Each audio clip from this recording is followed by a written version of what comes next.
Good evening, everybody. Welcome to the iRacing Esports Network and the Apex Racing League TCR Series, round 2, meeting 2 of the season, rounds 4, 5, and 6 from the Snetterton 300 circuit in the United Kingdom. I'm Andrew Woodhouse, and joining me as normal is Adam Bath with Sam Kumo on the cameras. And Adam, Snetterton, it's a bit of a change from where we were last week, but it's a different challenge nonetheless.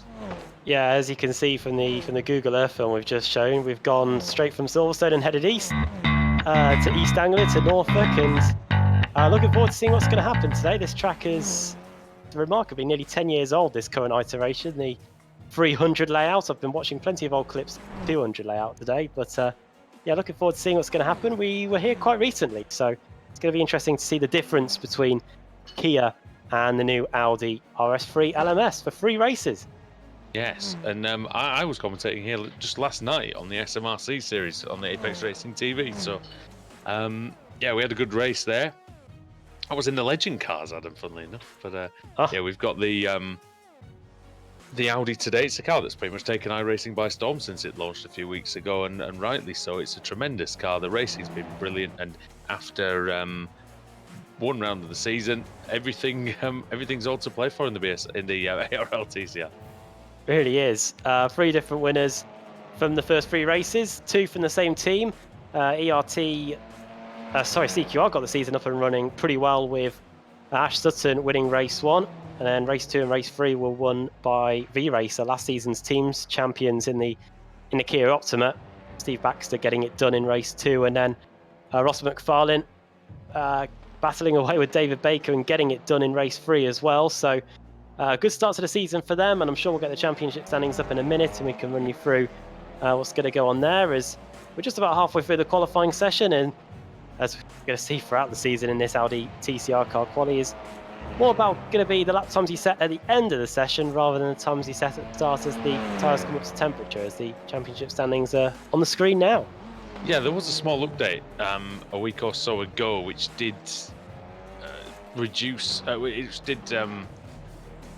help the tyre warm-up, so the drivers will be able to get better laps in a little bit earlier on. It's still not going to be great though on the first couple of laps, and especially the first lap of the race, Adam, which we saw drivers having a few moments in the last meeting. So I think still the same message is really preached. In caution is key, especially in this massive field. It is a huge grid, and one which, you know, navigating your way through is going to be paramount. It's not only that, it's also about getting away from the line as well. There was some trick that somebody had, a few had up in their sleeves, start in second gear, and then that's gone now. And that's gone. Yeah, you can't even get in second gear. We were trying it on Sunday for the PSR TCR, and like telling us lies. But I accidentally, I sort of tried it after coming out of the pits. Worked a trick. Tried to do it on the. Tried to actually do it from a standing start, and it was impossible. And then I found out they'd actually removed it. So, yeah, interesting developments there in terms of the car and how people are going to have to get away. So now it's going to be a bit more of a challenge. It is tough to get these things away because of the high torque, especially in first and second gears. It's hard to get these cars away with no wheel spin. Cool head is key in this series, away from the line, because smoothness is key. Along with smoothness of many other things, the lights go green, and then you see everybody else alongside you trying to get away, and you're like, wait for me, and you're trying to go through the gears, and all you're getting is just a sea of maximum revs, and you're not going anywhere at that point. So you've got to make sure that the pedal is moderately applied away from the line, and once you're up to speed, then you can start the racing. And here it's a moderate run to the first corner, down the centre straight into the first corner at Riches, and then it's the Wilson hairpin afterwards, which usually causes its own fair bit of drama as everybody checks up and gets on the brakes for the first time, going into the first major braking zone on the circuit. Yeah, certainly going to be some action into Wilson, and we saw last night in the Radical that there was a fair bit of action into Brundle and Nelson, a couple of Cummings together. So, and we see that all the time. We've seen that for years in British touring cars and the BSRTC when we've come here the last couple of seasons. But yeah, here in the ARL TCR now, it's going to be it's going to be interesting to see what happens in terms of overtaking. Slipstream not quite as strong in the Audi as it was in the Kia Optima, so we're going to see some opportunities, but I think we're going to see some maybe slightly more skilled overtaking and a bit more late braking maneuvers and things like that, as opposed to just being able to slingshot your way past. Yeah, and we've just seen what you were talking about, going through, as we've been riding on board with Ross McFarlane here, going through Bundle into Nelson's under the bridge, then through the bomb hole, then through the long right-hander, and into Maurice, this very tight left-hander, which has changed a lot over the years. Now the Audi here of Ross McFarlane. Hard to tell whether he's on a decent lap or not. A few green boxes. I don't know whether this boosted car in front of him might have hindered him a little bit, but over the line he goes. And it looks like it was an invalidated lap for him, but carry on again. This boosted car's really not helping him here, is it? Really is. No, he goes to the first corner towards him. But this is the whole thing of qualifying, really. It's like the old days of Q3 in Formula One, where you've got to make sure you're in perfect track position for when the tyres and the temperatures and the pressures hit their sweet spot, and you can nail your fastest lap, which is probably going to be around about this point now. I know a few drivers that we raced with on Sunday, they just put the race fuel in and go from there. I think I tried this on Sunday. I tried the quali fuel and try and get the third or fourth lap in, and then go back to the pits and go from there. But yeah, so far it looks like it's working out for Jack Sedgwick. ERT car currently on provisional pole. Then it's Nico Foggy, Johnny Brandon, Jason Cooper, and Ross McFarlane completing the top 5. Ash Sutton doesn't look like he is here today, I don't think. Just looking through, that is because the British Touring Car Championship are back in action this weekend, I think. The series heading to Silverstone for that one. Yeah, so a good luck to him, of course, in that one. We're looking at car 102. That's Ben Palmer in the Sim Sports Racing USA Audi.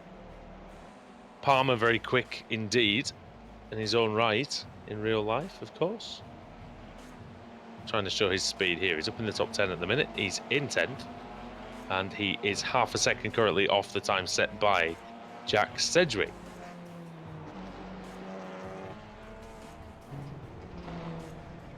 That is Jason Cooper just off at the side of the road. It was Ultimate were really one of the standout teams from the first race meeting of the season at Silverstone. You had Adam Hadfield and Lewis Bibby getting really strong results in that one. And as we look here at Max Schweit, one of the Ultimate not killed cars, he is currently in 41st place. Best lap time 1:59.69, and he's just going through one of the major overtaking points on the circuit, really, at Agostini. That was where Plato and the aforementioned Ash Sutton came to blows this year for the first time. And then into the right-hander here, which can really put the power down on the exit. And this is a real, this part of the circuit is a real marker of how good your tyres are, because if you start understeering wide, then you know they're pretty much done. And then through Williams onto the what was known as the Revit Straight, now known as the Bentley Straight. And even though these cars don't have too much in the way of slipstream, a decent run out of that right-hander of Williams is key to go down the longest straight on the circuit. Yeah, definitely is. And we're going to see many moves into there, as I said before. Just quickly, Adam, you might have to take the start of this one. I'm just struggling with the overlay. I can't see it, so I'm going to try and just restart everything. Yeah, no worries. Checker flag is now out in this session, so everybody's got to get their laps in now for them to count. See if Max Schweit can improve here. A few yellow boxes for the Ultimate Not Kill driver. Will this see him move from 41st up the grid? You can see some other times there at the bottom of your screen. Wojciech Savidovic is just behind Rob Graham. A few green sectors for him. Over the line goes Max Schweit, and he does not improve. Wojciech Savidovic does a 2 minutes 4.5. That doesn't see him improve from his 5th position on the grid. He's next to come across the line. It looks like it is Pete Harrod in P17, who isn't too far away from completing a lap. Here is Alex Nella, who is just gone through the bomb hole now. Now through the long right-hander. That's slightly better than I thought it was going to be. It looked like he was heading straight for the grass and the wall there as he goes into Murray's, the final corner. Might be a flashpoint, that's at that part of the course, especially on a final lap. With all that runoff on the exit, I wonder if any of the drivers might try and utilise that to their advantage. Here comes Nella then, over the line, currently in P35, and he stays there. Does a 1:59.457, not an improvement on his personal best. Here is Scott Malcolm. Switched teams this season. Was racing for Automech pretty much since we've been covering the BSRT. First time I've called it that. The ARL TCR. We did so well last week. We didn't manage to do it last week, and this week, yeah, we've had it. Yeah, he comes across the line anyway. Does a 1:59.46 and stays in P38, 16th in class. And yeah, if you're new to the broadcast, this is only the second race meeting of the season, so you haven't missed too much. But on the timing tower, if the names are in red, that means they are fighting for the Pro Championship, the overall championship. And if the names are in blue, they are fighting for the Pro-Am category, which, if you joined us at the beginning of the broadcast and saw the pre-race meeting championship standings, it is very close. But of course, this season has barely wet its feet, so a long, long time to go as the qualifying session is pretty much at an end. Yeah, and only a short time now before the race begins, and it's the time where the drivers are scrambling to get all the settings right on the grid, make sure, Adam, that they are familiar with the new starting procedure, of course. Yeah, we saw a jump start at Silverstone, didn't we? That was Chris Daines that was starting in P2 in race 2. He moved before the lights went. We saw in the World GT Championship on Monday that they forgot to put the race fuel in the car for that one, and paid the price for that. That was Radical's Online Motor who had a race meeting from hell. But the grid is on your screen now, turning our attention back to matters tonight. It is Jack Sedgwick starting on the pole, just 98 thousandths ahead of Dave Baker, who came so close to winning at Silverstone last week. Nico Foggy in third, Johnny Brandon in fourth. Then it's Wojciech Svidovic, the reigning champion, in fifth. Didn't have the best meeting at Silverstone. Got hit in race 1 and was off in the gravel in race 2. Jason Cooper started in 6th for Automech, another strong qualifying for him. Ross McFarlane 7th, Alex Simpson in 8th, Lewis Beery the top am in 9th, Steve Baxter in 10th. Then it's Pete Harrod, Sven Glatzel the German starting in 12th, 13th for Jamie Rushworth, then Ben Palmer, Miguel Freitas the Portuguese in 15th, then Dan Kraft, George Simmons, Pete Newman, Adam McNally and Jack McIntyre in 20th. 21st for Chris Wood, 22nd Diogo Melro, Adam Hadfield there in P23 with his namesake Adam Hedgecock starting in 24th. 25th is Mark Woodhouse, then Richard Warmingham, then Ferenc Kern, the independent, doing pretty well there in 27th. Chris Daines 28th, Maciek Sakovic had a big one on the Hangar Straight at Silverstone in 29th, and Adam Delmont in 30th. Kip Stevens 31st, Simon Field 32nd, the Irishman, Dominic Savicki in 33rd, then David Von Breck in 34th. Booster Sim Sports Alex Nella 35th, Paul Smith in 36th. I think it was his birthday yesterday, or the other day, so happy birthday, Paul. Richard Haynes, 37th, then Scott Malcolm, Michael Blake and Matt Bunn completing the top 40. And then Max Wright, Craig Harris, Rob Graham, Dean Timms in 44th, then Jack Ashton, Dave Christie, Colin Cunniff. And then the rest of the grid is completed by Lars Van Ryn, Michael Hall, Ben Galite, and Martin Sampson is starting right at the back in 52nd place. All right, then. Here we go. In a moment, we're going to see 5 red lights. And then the drivers are going to have to try and haul these TCR cars off the line. Can Jack Sedgwick keep his pole position? Green light is on. Good start. Pretty good start all around. Pretty even start. Baker gets into the lead. Sedgwick bogged down massively in the second phase of the start. Got away pretty well. Then just lost all traction. So Baker goes through, Foggy goes through, as does Johnny Brandon in the XVR car. Wojciech Svidovic now trying to go around the outside in the other Evolution Racing Team car. And through Richie's on the first lap, then into the Wilson hairpin. There's almost contact between the two XVR machines, and Foggy's got a great exit of the hairpin, Adam, and he's attacking Baker already. Yeah, it's Foggy v Baker straight away then into the left-hander here. This is going to be pretty interesting. Watch out for Johnny Brandon. These two might slow each other up. Just about enough breathing space is given, and David Baker gives Nico Foggy the space going into Agostini. It's going to be about last of the late breakers, and it looks like Nico Foggy is just about going to take the lead, but CQR's fighting back. This car, there's not quite as much space to run around the outside as there was in the Kia Optima. The drivers certainly have to bear that in mind. Down to the right hand, looks like everybody has got through safely. Ben Galite and Colin Cunniff, two cars that are struggling at the back perhaps, but Dave Baker all of a sudden looks like he was going to fight for the lead, and Johnny Brandon has taken advantage and gone up into second place into Williams, and Wojciech Svidovic is having to duke it out with Ross McFarlane, who won at Silverstone last week. And watch out for his teammate Alex Simpson, who looks like he's trying to get by the V-Racer car 2 down the Bentley straight. Yeah, and into Brundle Nelson then. And we're seeing Foggy versus...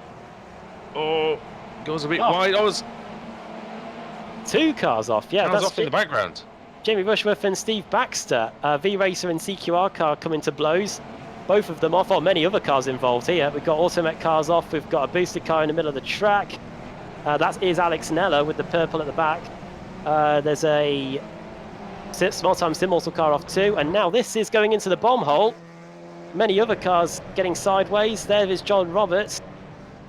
Now through the long right-hander, I think who's lost out badly there? That was Ferenc Kern, who had a good qualifying. He's lost 18 spots already. Who else is down the order there? Scott Malcolm and Alex Nella, another 2 of the drivers that have lost big. Maciek Sakovic down 13 places, Adam Hedgecock down 17. So quite a lot of incidents and accidents in the second half of that opening lap. But first lap in the books, Nicole Foggy leads, Johnny Brandon second. Yeah, Jack Ashton's made a good start as well. I think he's up 20 places or thereabouts. Paul Smith's also up, I think, 10 places from where he started. So all looking good, but a bit messy in the midfield. I'm sure we'll come back to that and see the replay of that in a moment or two. But for now, it's Nico Foggy who leads just by a car length or so over his teammate Johnny Brandon. And it's Dave Baker in third. So XVR really looking strong in this car, Adam, as they have in the other series as well. They race with us on a Sunday night too, and they're difficult to fight against. Oh, really are. Yeah, they're pretty much dominating proceedings in the BSR TCR. A replay of Wilson, isn't it? Yeah, it's one of the BrickTech cars having a big go down the inside. Oh, and there's a bit of contact behind him, and that's where it all went wrong. Car 44 went off. I think that's Michael Blake possibly off into the grass. Yeah, and that's Richard Haynes facing the wrong way as well in the BrickTech SimSport car. Michael Blake held up so many people though. Adam did that. He split the field up quite a lot, really, hasn't it? And that is quite something at a track that's famous for a lot of the cars finishing within a small space of time. We carry on. This is Ferenc Kern that we're looking at here. Back to live. The Independent is going into the left-hander at Brundle with a few Automech cars battling it out in front of him and boosted too. Whoa! Oh my God! He's hit the curb and fly over. That was Richard Haynes. He's already had a bad start to the meeting. It's now been confounded. Well, here we go then. As shades of Gabriele Tarquini at Knock Hill all those years ago. Turns in, it's the curb, over he goes. God, remember Alex Smolensky doing that in a Mazda MX-5 at the Nordschleife. Yeah, but he had damage before that. Oh yeah, turned it in. And his car was knackered. But you see it at Knock Hill all the time, and the cars stay on their wheels there. But yeah, I don't know whether something with the anti-roll bar might have messed. That's a bigger curb, though. I think it's a rather big curb. God, shades of Reliant Robin there, but yeah, Haynes has carried on. He's in 44th.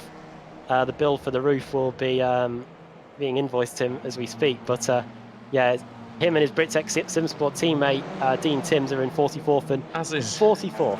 And he's hitting him, look. As is the Audi, though, Adam. It's virtually completely undamaged from rolling over completely.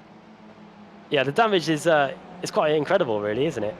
In this, it's quite lenient at the moment. I think iRacing probably going to be looking at that soon. I wonder if they're just waiting for to apply the brand new damage model to the car. As this is a terrific battle between Timms and Haynes, by the way. Cutbacks and everything. But yeah, I wonder if they're waiting for the new damage model and just putting kind of a placeholder damage model on it. It would make sense, although the ARL TCR would probably just be the track would be littered with debris, I'm sure. Well, doors everywhere. I think door mirrors, and many other things. It'd be like everyone in the field is called Derek Warwick. if it happens. Now we're looking at Lars Van Rijn here in the boosted car 77. Oh, he's going wide, although car in front made a bit of a meal of Nelson. That's Michael Blake. We saw him off at the hairpin. There is one very quick car in this group, and it's just ahead actually. Maciek Sakovic in 35th place as Jack Sedgwick sets the fastest lap.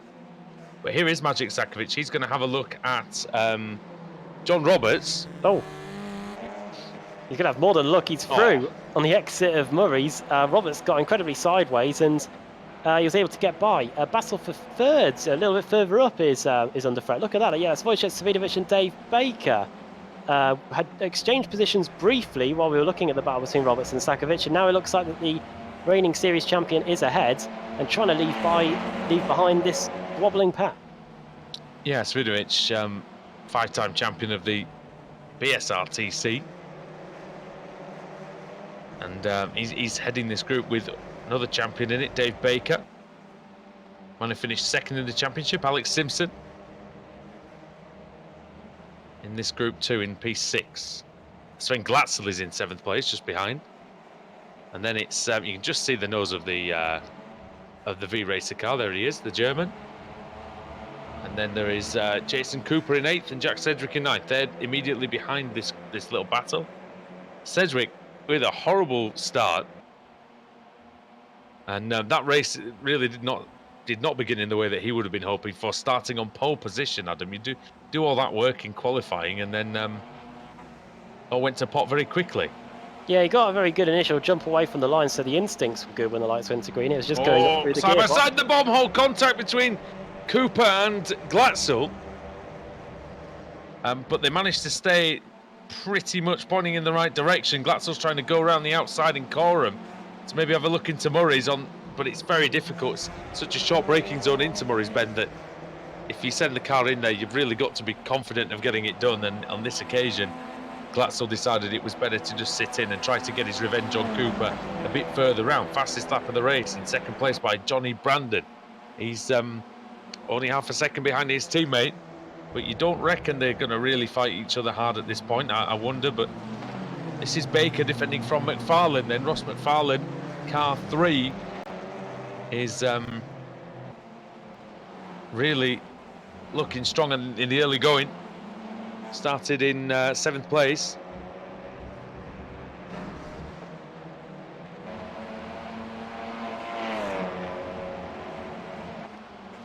View from above going into George Simmons. I think he's having internet problems again because he dropped well down and then he popped back up into 10th. Looked like Lewis Bibby was having it for a moment, but Simmons is still there, still going strong in 11th place, highest Pro-Am driver in the field. Automech have got 2 cars inside the top 11, which continues their strong start to the campaign. Both automech.co.uk cars. Ben Palmer, Sim Sports Racing USA just behind him too, and then Jack Sedgwick, as you mentioned, trying to get back going again, trying to get back all those positions that he lost at the start, trying to get by Sven Glatzel. He's just 1/10 of a second ahead. Could this be the opportunity down the Bentley straight? Even though he's right on the boot lid of the V-Racer car, he just can't get close enough to mount an attack. And look at that, that's Glatzel nearly getting by Cooper. This might allow Simmons a way through, though. He is right on the bumper. I do think, Adam, it's going to become more like the real-life BTCC, and that the drivers are going to have to get a little bit creative with the overtaking this season because of the fact that you don't quite get that overspeed that you used to get in the Kia, that speed discrepancy coming out of corners. Yeah, it's all going to be about pushing drivers into mistakes and maybe just edging the car wide a little bit, like I did at Silverstone to somebody in race 1 or race 2. I can't remember who it was. Not the one I got the penalty for. I mean, one of the other races. Oh, you actually got one, did you? Yeah, I got. Oh dear. I'm expecting one. You joined me in qualifying, which I'm banned from. But halfway through this one, and Simmons closing up again under braking into Wilson, and I think we're going to see quite a lot of this tonight. A lot of the line Stern Pat racing. It's all going to be about who makes mistakes at what part of the circuit. And a track like this at Snetterton, one of the more technical ones, I think we are going to see more of that, especially in the reverse grid races when Pro and the Pro field is mixed up a little bit. As Simmons making our hearts skip a beat there. Simmons disappearing again. You can see there's 3 Sim Sports USA cars in the pack just behind them. Palmer, Harrod and Kraft sandwiching Miguel Freitas in the Team Mad car. Freitas is the highest Team Mad driver at the moment. Diogo Melro is in 16th place. Chris Wood is in 18th place. So pretty solid going for Team Mad. Woodhouse is not having the best of times actually for the sister team, Smile Time Immortal. He's down in 30th. He's been off a few times. Doesn't look like he's really got the hang of this this race at least. He's just behind 2-time champion Kip Stevens, who's in 29th place. Could be an interesting battle, really. Of course, we've got the reverse grid to look forward to after this one, and after race 2 what's as happened well. to Nicole Foggy and Johnny Brandon? No, wait a minute. Still there? Nope, still there. It's fine. I was just checking. I didn't really want to say anything. Just in front of them, you can see here, this is a wheel-to-wheel between Adam Delmont and Jamie Rushworth going into the bomb hole. Look at the dirt and stuff on the track there, going for the right-hander. Now through... This is just from a race 1. I know they had, I believe the track conditions get carried over from race 1 to race 2 and 3. So that's going to be almost rally by the time I get to the end. Bounce. Did you see that from Rushworth as well? That slide going into Murray's, it looked brilliant. Rushworth did a fantastic drift pass on someone in race 3 at Silverstone there, and car was very sideways there once again. And you can see as well the tyres now starting to get into the sweet spot. A lot of personal bests getting put in this part of the field on the last lap. Look, a move going on. It looks like a move by Woodhouse. Did he get by Kip Stevens? I think he did. Into the hairpin. Now this is a replay. See what happens. Blue wheel shod Audi TCR coming up the inside and through. That was very easy, wasn't it? Yeah, not what you expect from Kip. I don't know if it's the Alan Menu tactic of... He's ready for the last lap, isn't he, to take someone out? Oh, probably you said it there, I don't know. Close battle here then. This is for the... Oh my word. Oh well, that's a bit of nudging, I think there. Danes, Ashton and McIntyre. Yeah, and this isn't going to be dull. Certainly not. Oh my word. Well, they're not giving each other any room, look. If his spotter says clear, then yeah, you're free to move across. That's what I do. Gone behind the bridge, I don't know where they are. Here comes Chris Danes. Up the inside into Brundle.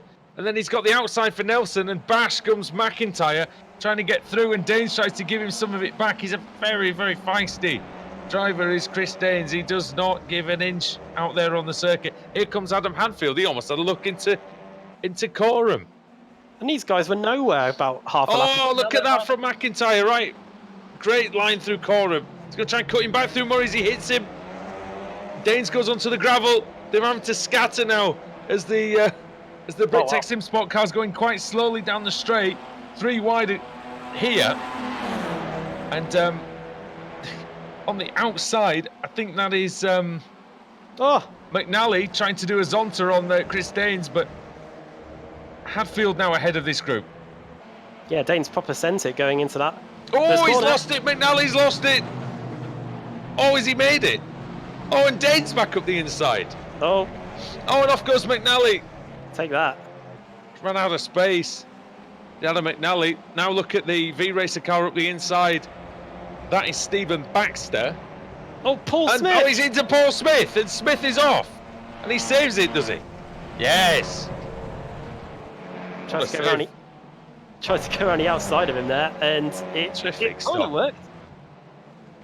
They're very nearly in no man's land there. I hope Steve Baxter's car's okay. Here's a replay. We're on board with Paul Smith. We're going to go round the outside and expect a clatter in 3, 2, 1. That was a Gordon Banks quality save, was that though? From Paul Smith. Okay. I mean, admittedly, it's relatively easy to save the car in a front-wheel drive car, but when you're off on the grass like that, not so easy to get it pointing in the right direction, as we saw in the first meeting and in the media day. Great stuff. What's happening at the front then? Is it getting closer? Going into Murray's, it's still very close for 3rd, 4th and 5th. It's relatively close for 1st and 2nd as well, just half a second between Nicole Foggy and Johnny Brandon, but as they are both teammates, you can expect them to have a reasonable amount of control on the situation here as we come across the line to complete lap 8. I'll be honest, I think they'd be daft to throw away a 1-2 by crashing into each other. It just depends if there's any team orders down at XVR. McFarlane having a look at Dave Baker. Baker, the veteran, trying to stave off the Scotsman, doing a good job of it. took the lead earlier on, of course, in this race, Adam. He's not managed to keep it, but he'll be encouraged by that. Yeah, he led briefly on the opening lap, did Dave Baker. And watch out for McFarlane up the inside into Agostini. A little look. Oh. An early marker there from Ross McFarlane as we still have quite a little bit of a way to go. When we get to the line, we're probably going to be starting the final lap. It is just under a 2-minute lap here. It'll be pretty close, I think, whether we get 2 more laps after this one or 1 more lap. Yeah, it's going to be tight. I think it's going to be... Oh, yeah, it's going to be close. I'm not going to call that one, just in case. Yeah, I'm going to be hoping they've put enough fuel in it for that extra lap if we do get one. Yeah, I don't want anybody celebrating. I get the fuel very more close than I was expecting at Silverstone in the ARL TCR on Sunday. We saw somebody run out, didn't we? The other day. Oh, one of the races that we covered. Oh, now nudge. Going wide is Cooper. And Glatzel says, thank you very much, I'm going to have that one. Here that comes... No, wait, that's not it, is it? Well, yeah, it was robust, I'll give it that. Oh, it's Sedgwick, sorry, yeah, it's Sedgwick. Oh! Oh, wow. Now there goes car 63, that's Josh Simmons. And car 313, which is Lewis Bibby. Also with the strong start, as you mentioned. Yeah, and he's managed to gain 1 place since we last checked in with him, Lewis Bibby. Well, he's trying to gain that one place, but George Simmons is having none of it going into Riches. Here comes Palmer. So good, he's got a corner named after him on this track. Oh. The inside into no relation. Montreal hairpin. Yeah, no relation, I assume. I'm going through left-hander there. Oh, big contact between Baker and McFarlane. Big hits. In the battle for 4th place. And you sense that this one isn't over, Adam, as they go side by side through Hamilton. Now into Oggies. Ross McFarlane might get the cut back by Dave Baker. No, he doesn't. Now we're into Williams, the long right-hander, which is so crucial going onto the Bentley straight. I think McFarlane's probably done enough to stay ahead, but that was a vicious battle. And I wonder if we can see... Baker's just checking, I think the steering's okay. Because he got a couple of whacks right on the wheel arches. Wonder if we can have a little look at that again and see what transpired, really. There will be another lap. It looks like for Nico Foggy. Yeah, they're going to come around and start their final lap now. We've got 15 seconds left on the clock, so unless they put the anchors on now, we're going to get the white flag this time. Here we go. Final lap begins now. Interestingly, Adam, only one AM driver in the top 20 positions in the field as well. So class system looks good. Take us through this one. There we go then. This is it from high above. Let's see what happens going into the left-hander Agostini. So round the outside. Oh, you get a wheel on the grass. Gets on the grass. And then, fortunately, there is a CQR car on his inside to stop him from going off. I tell you what, it's a good job from him to get back round the outside of Baker to ensure that he stays ahead of the CQR car, because you would have expected Baker to come out better from that. It's funny, his own mistake kind of gave him the place, really. He'll be grateful for that. Right, final lap. We're going to see a battle between Foggy and Brandon on the last lap. I don't anticipate it, but never quite know, do you? On the last lap, if someone's going to go for it. Good way of differentiating between the two cars, I must admit. Oh, here's Excite Racing's Adam McNally battling away with boosted Simon Field. Simon Field, who once upon a time was a championship contender in this series, took a couple of years out of it. He's now back with boosted motorsport and looking good. It's not bad to return and be in 24th place, I tell you, in the field of 49. Oh, the crash! McNally goes into Chris Daines. Those two are like oil and water there out on the circuit, I think. And I reckon we'll see that a few more times this season. But Foggy's coming round corner, Madden. Yeah, for the long right-hander. There's car 66 with the blue wheels. V-Racer had a fantastic start to the season last week at Silverstone with getting wins in race 2 and race 3, and it looks like it's going to be a 1-2 for XVR as they come out the final corner. Perfect start for XVR. And for Nico Foggy, who wins round 1 of the day here at Snetterton. Round 4 of the season goes to the Scotsman. Johnny Brandon just behind him. And excellent stuff from him. And Wojciech Svidovic finishes on the podium. So he will receive some of the bubbly. And Ross McFarlane in 4th. Ahead of Dave Baker and then Alex Simpson in 6th. So good points for all concerned there. This is a battle now. Excite Energy fighting with, I don't know who that is. Oh, they've crashed! They've crashed coming to the line. And who was that who ends up in the fence? I don't know who it was. It's Adam Delmont. Delmont, oh dear. Well, there was a crash at that part of the circuit which sent a cameraman flying, and in the BTCC a couple of years ago. It was at the exact same place, wasn't it? Literally that spot. I think he's glad we're on iRacing here today. But there's Michael Blake, who's come across the line in 36th. Who are we waiting for? We've got Dean Timms just coming over the line now, 43rd for him. Martin Sampson started pretty much stone dead last and is going to come round to finish in 44th. Here's Dave Christie, who was thrown into pole position, I think, or near the front anyway, last week at Silverstone.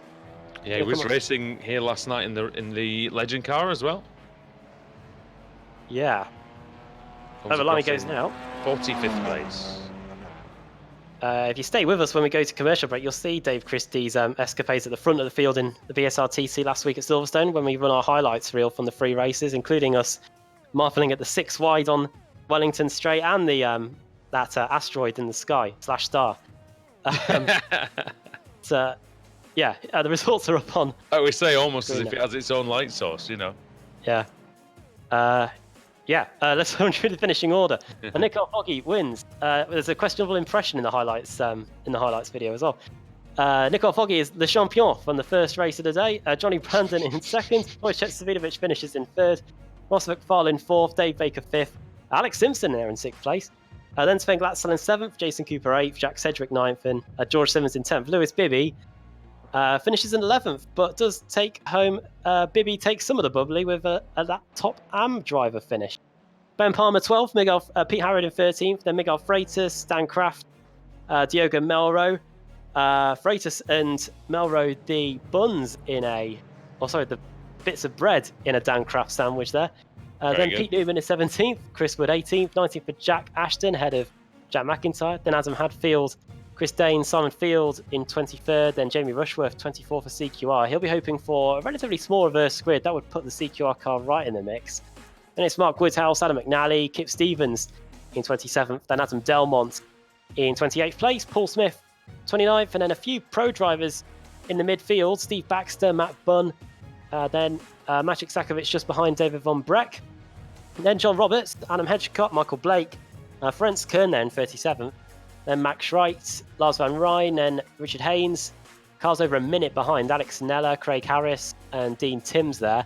Martin Sampson, Dave Christie, the last car to finish on the lead lap, and then Rob Graham in 46th, the last classified finisher.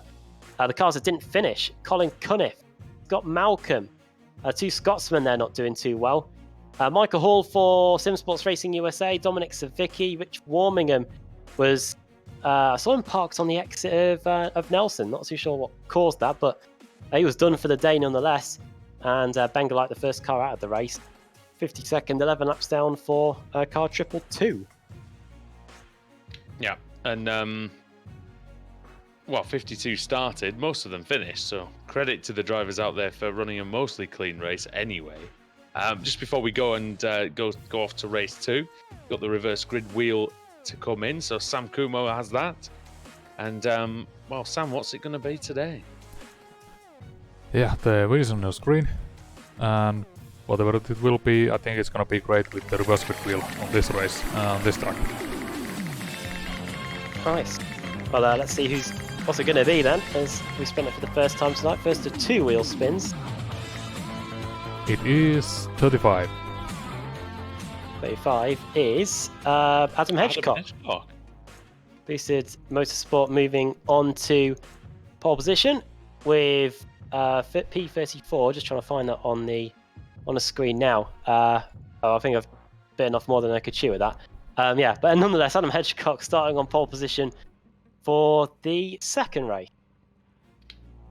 Indeed he will, and we'll see how he gets on at the head of the field when we come back on iRacing Esports Network for the Apex Racing League TCR series continues. Well done. 5 red lights. Lights are off, the race is on. Good start by Jack Sedgwick, really getting away well from the grid. Johnny Brandon as well, taking the lead into Abbey Corner.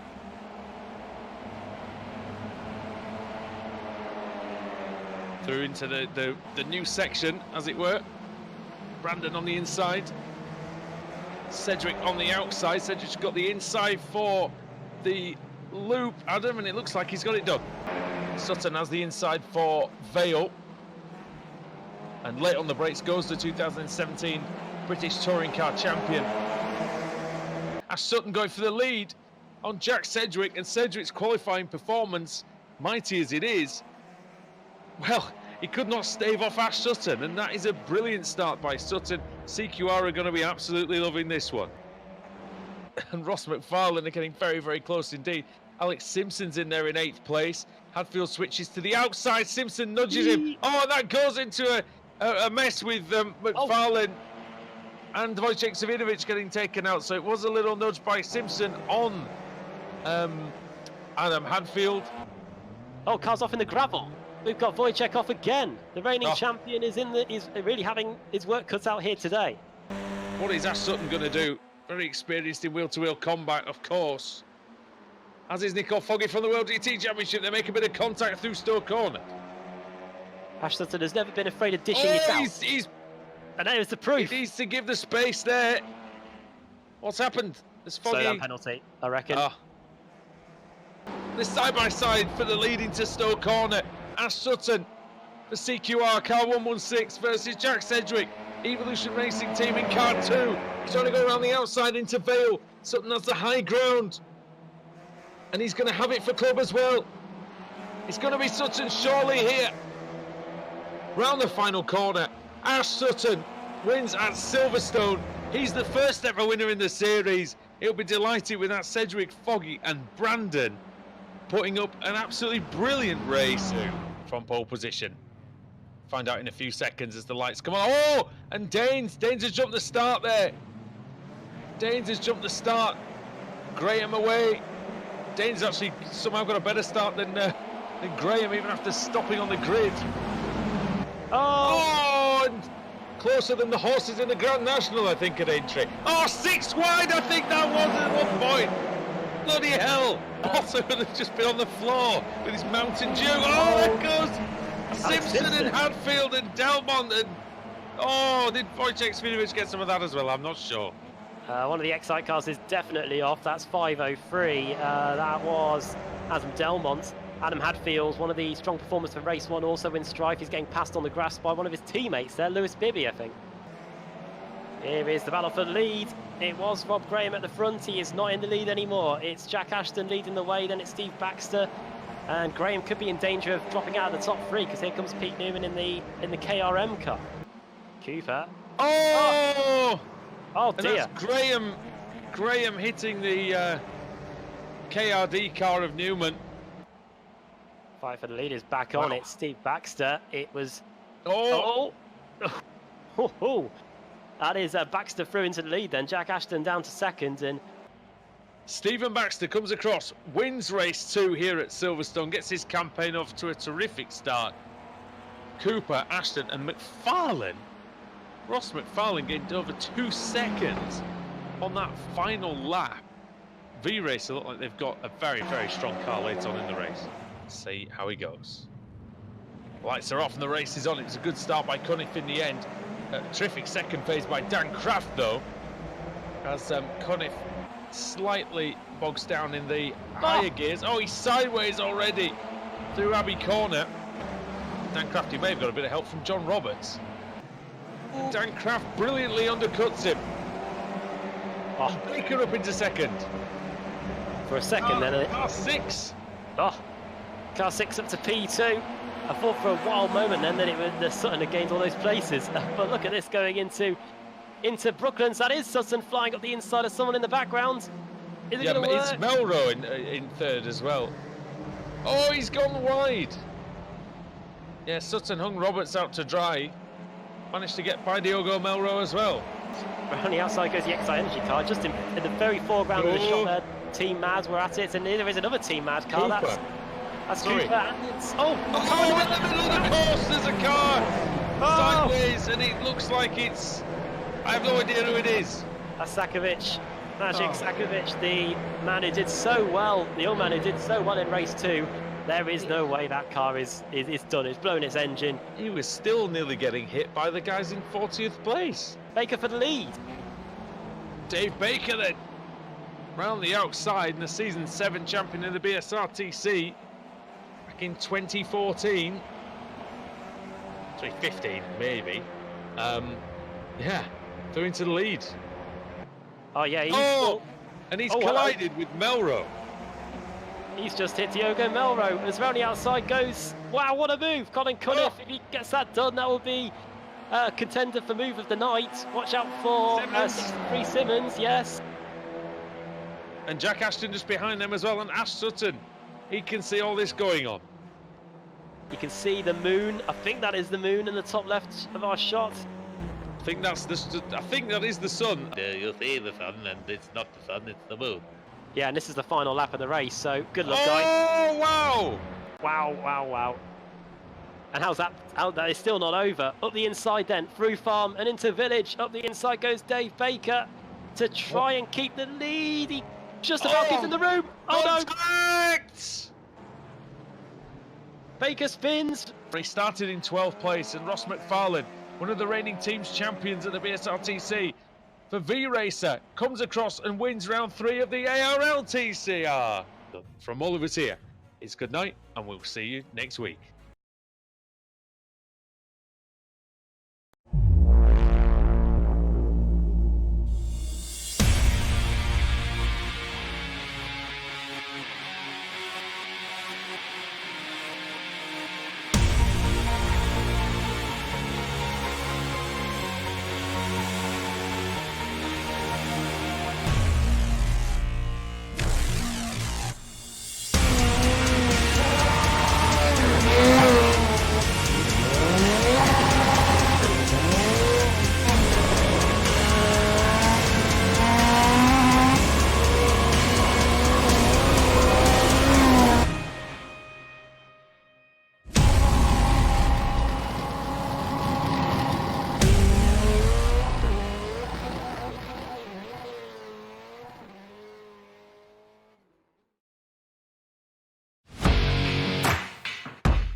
Growing up as a kid in Oklahoma, where I'm from, the Chili Bowl is the biggest race that we have.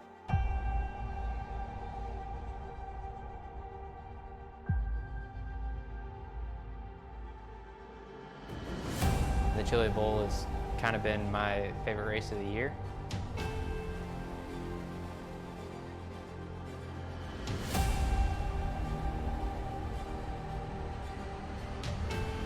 Growing up a dirt racer in Oklahoma, that's kind of the holy grail.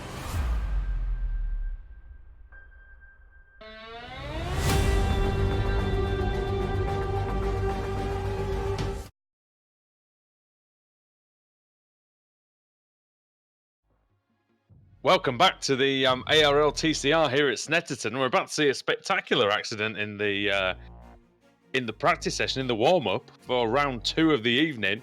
Jack Ashton coming through Nelson. Oh, and going over. Well, he proceeded then to roll over the car. So we saw it in race 1 as well, but we thought that would be quite a good one to come back to. And then, of course, the session finished and then it went off. So that was good. Welcome, everybody, back to the iRacing Esports Network. Andrew Woodhouse and Adam Bath with you. This is the grid for round 2 of the evening. Adam Hedgecock is on pole for Boosted Motorsport, and it is a boosted 1, 2, and 4 with John Roberts and David Van Broek also there. Maciej Sakovic is in 3rd for Team Mad. Matt Bunn for KRM in 5th, with Stephen Baxter in 6th for V-Racer, then Paul Smith for Smile Time in 7th. Adam Delmont for Excite Energy is in 8th, with Kip Stevens for Automech in 9th. Adam McNally is 10th for Excite as well, and then Mark Woodhouse and Jamie Rushworth round out row 6. Then Simon Field and Chris Daines, Adam Hadfield and Jack McIntyre, Jack Ashton and Chris Wood, Pete Newman and Diogo Melro rounding out the top 20 drivers. Race 1 winner Nicole Foggy will be starting in 35th place. And the lights are out and the race is on. It's a good start by Hedgecock. What a start by Sakovic! He's flying into the lead as they go into Riches for the first time. Maciej Sakovic trying to take the lead, but John Roberts, he's trying to hang on around the outside. He goes a bit wide. He might leave the door open into the hairpin, Adam. yeah, understeer central in that first corner. Boosted are usually the team that are the best at the starts, but Sakovic was straight out of the marks there, and what a start for him. Sideways in the middle as a V-Racer car sideways, and there's all sorts of havoc going on outside of the hairpin. One of the Automech.co.uk cars has been spun into the wall. Yeah, Jason Cooper dropping down the order after a good race 1. It's not gone too well for him. I think it's McFarlane, possibly, is it, that's been in the wars. One of the Excite cars too, right at the very back. Not too good there, but look at everybody going, filtering into Agostini. Oh, there's a KRD car off. That might be Matt Bunn, is it? Yeah, it is. Oh dear. Matt Bunn off. There he is. Car 111 back on in P43. Looking here at Ben Palmer going into Oggies. Bosch, a little bit. Up the inside he goes there. Oh, he's got Pete Newman, I should say, on his inside, going into the right-hander at Williams. A lot of jockeying for position here as we go onto the Bentley straight. Yeah, quite a few drivers in bother then in the early going. We'll run you through that once we get to the end of the first lap. Palmer looking for the middle then down the Bentley straight. Can he find a move on his teammate Dan Kraft? He goes round the outside, does Dan Kraft. Oh, and one of the Excite Energy cars has been turned and there's carnage. Cars everywhere. 2 separate incidents occurring. One of them was Paul Smith was involved. I think I could see the pink wheels. There's an Excite Energy car off. That's Adam McNally. So it's not been a good start to the race for quite a lot of them. And it looks like there's too much damage for him to continue. He's having to pull to the side of the road and move back to the pits. But as the field comes around to complete the first lap, yeah, total chaos right in the midfield. Yeah, steering issues then for McNally after that hit. But flying through the field then, Adam Hedgecock continues to lead then by 4/10 of a second over John Roberts, and then Maciej Sakovic in P3. Who's down on the inside? That's Paul Smith in P4. Trying to hold the inside at the hairpin. Stephen Baxter's already up into 5th. Stevens in 6th. The cars that have had problems then, looking through them. Ross McFarlane out, Wojciech Svidovic out, Alex Simpson out. Dean Timms looks like, are they all out? Are they? McNally, Ashton, Nella, Bunn, Haynes and Sampson have all returned to the pits. As up the inside goes Mashik Where are Sakovic. the rest of them then? Well, carried on, I think. But yeah, there are a lot of walk cars down the order. Cunniff, Brandon, Foggy, Hall. Oh, there's a big one somewhere. Pete Newman, Glatzel, Bibby, they're all Sedgwick. They're all dropping down the order. There it is. Oh, Off oh, Agostini. Yeah, this is a wounded field in the ARL TCR series. No, I think a lot of them are very near the back, or some people just on their... Some people only on their first lap. Either that or there's a timing issue. I don't know. I think there is a timing issue. For me, anyway, it looks fine on the screen for the viewers at home. No, they look like they're still in there and fighting hard. Then is Jamie Rushworth into Brundle and Nelson, causes a bit of a logjam. They're 3 or 4 wide there, 3 wide there. Somebody clobbering the curb in the background. We saw what effect that could have in the warm-up and in race 1. Here comes I think Alex Simpson trying to make a move on someone as well. Yeah, Simmons is in there. We've got McIntyre, Svidovic. Svidovic there he is in P19 as well. So everybody trying to get through the field. And what we didn't see in race 1 was this kind of racing, and we've seen it in great quantity so far in race 2, as Paul Smith's having to put up a defence in the foreground there by from who was that? That was Dan Craft trying to get. Nearest Simmons v McIntyre, bounce over the curb through Riches, and someone's gone off there. That was Chris Daines in the Britex Sim Sport car. He was in strife in that very corner in race 1, and it looks like his issues have returned in race 2, as Paul Smith's going to get by. Yeah, car 63, George Simmons getting all sorts of out of shape, sideways. Oh, and Alex Simpson's off. He's down the order. He had issues in race 2. Oh, something's broken, I think. Yeah, the car looks like it's slanted on one side. Suspension damage for Simpson, I think. Certainly is. Oh yeah, 100%. That's probably going to be the end of his race. Probably might as well park that up. Oh, there's another ERT car off as well. Get in anyone's way. Yeah, there it is. Oh, it's That's Wojciech Svidovic. Well, it was at this very moment in race 2 at Silverstone that both of them had issues, and it's happened again here. I hope they haven't collided with each other. They were in a similar part of the track. I think they were right next to each other, though. Hedgecock still leads by 1.1 seconds. We're just going to have a look and see what happened to Wojciech Svidovic then. Yeah, this is a going replay. up the inside into the hairpin on the boosted car. Oh, gets hit. Oh, sort of. Did he get hit from behind, or did he just hit the V-Racer car on his own? I'm not sure. All sorts of collisions. Oh, and then the boosted car quarter panels the Alex Simpson ERT car. Yeah, that was Alex Simpson. Yeah. So I think Wojciech did get hit. Svidovic has terrible damage. He didn't have that damage earlier on. Yeah. And he must have been in the wall since, I think, to suffer that kind of damage. He will get the black and orange flag, which means your car is damaged. It's unsafe. Come into the pits and fix it, or in this case, probably retire, because it's only a 20-minute race. Chris Wood sets the fastest lap, 1:59.01.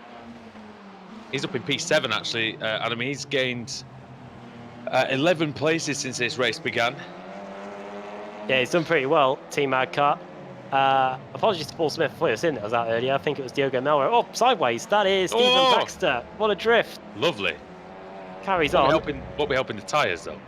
No, it won't. We're only just over a quarter of the way through this one, so a bit of time still to go. Boosted have done very well so far. And we mentioned it at the very beginning of the race that they are one of the best starters. They seem to have nailed down the best way of getting off the line, and now that they're in first and second, they can try and control things from here so far. Tell you something, Adam.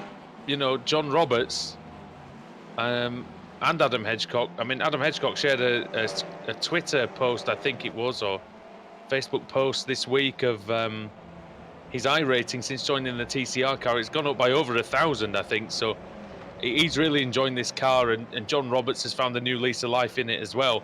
These two can be up near the front on merit now, and that is what they've been wanting to do for quite some time. Slowly building towards it, the boosted team, and they do now have an opportunity to win a race in ARL TCR with Adam Hedgecock and John Roberts. Now, Roberts versus Baxter. Maybe last season I would have said this might have been a bit of a foregone conclusion, Adam, but we know John Roberts is quick in this Audi, and we know he's not going to give up the position to Stephen Baxter lightly.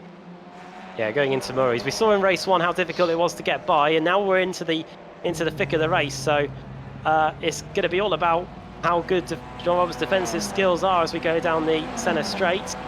He hasn't moved over to the inside yet, but Ross McFarlane is Steve Baxter's driving a fair rate of knots, and he's going through on the inside. So that was a lot quicker than we were expecting. But Roberts might try and respond going into Wilson. He's going to have a look around the outside, isn't he? He's probably going to try for the cutback here. Outside line isn't too beneficial in this Audi. Good exit, hooked it up nicely, and that's part of the obviously got the low speed traction nailed, boosted, because that's what they do in the starts. And there's Pete Harrod off into the grass. Oh, he's into the Armco barrier, Adam. Yeah, he's almost in the cornfield, I think. Pete Harrod Miles there. away from the course there. That's Wilson. Is this at Riches? Exit Rich. Oh, he's going to be going into the hairpin, isn't it? Let's have a look at what happens. Oh, he gets hammered. Oh, and he also collects the V-Racer car of Glatzel, I think, as well. Yeah. Was that Paul? Was that Paul? No, I don't think so. Was the other one? Maybe it was either Maciek Sakovic or Diogo Melro. Sakovic. I'm pretty sure it was Sakovic. Yeah, Diogo's the that one car with had the green on it, or blue. Yeah, Diogo's the one with the magenta wheels. So I think it may have been Maciek Sakovic that had to say that.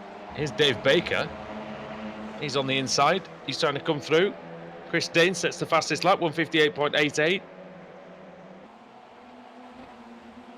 Look at the speed on that Team Mad car, though, Adam. It's got good straight line speed compared to the CQR car here. Baker tries to go around the outside of Adam Delmont. Delmont gets a tap from Bibby. Bibby gets a tap as a result from McIntyre. I think it was McIntyre, actually. Oh, and he turns across McIntyre. He must not have known he was there. And he pays for it by losing 3 places. In front of him now is Warmingham, who retired from the first race. We didn't see what happened to him. Stephen Baxter sets the fastest lap, 158.53. Yeah, 2 tenths of a second quicker than Adam Hedgecock. So the gap remains. Slowly. Yeah, it's down to 8 tenths of a. Oh, here comes Baker. Sakovic is leaving the door open. Diogo Melro now sets the fastest lap as these two go to battle again. Dave Baker, much more experienced than Sakovic in these BSR and ARL TCR now races. Oh, more cars off at the hairpin. Oh, he comes back on and he hits one of the... He hits Dave Baker, it was actually. It was the battle we were watching that came through there.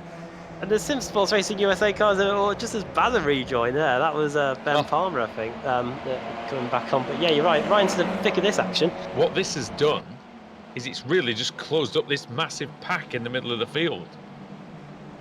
And Sakovic, Sedgwick, Glatzel, Delmont, Cooper, Warmingham and Newman, as you can see in the battle box in the bottom right-hand corner of your screen, now separated by just over a second.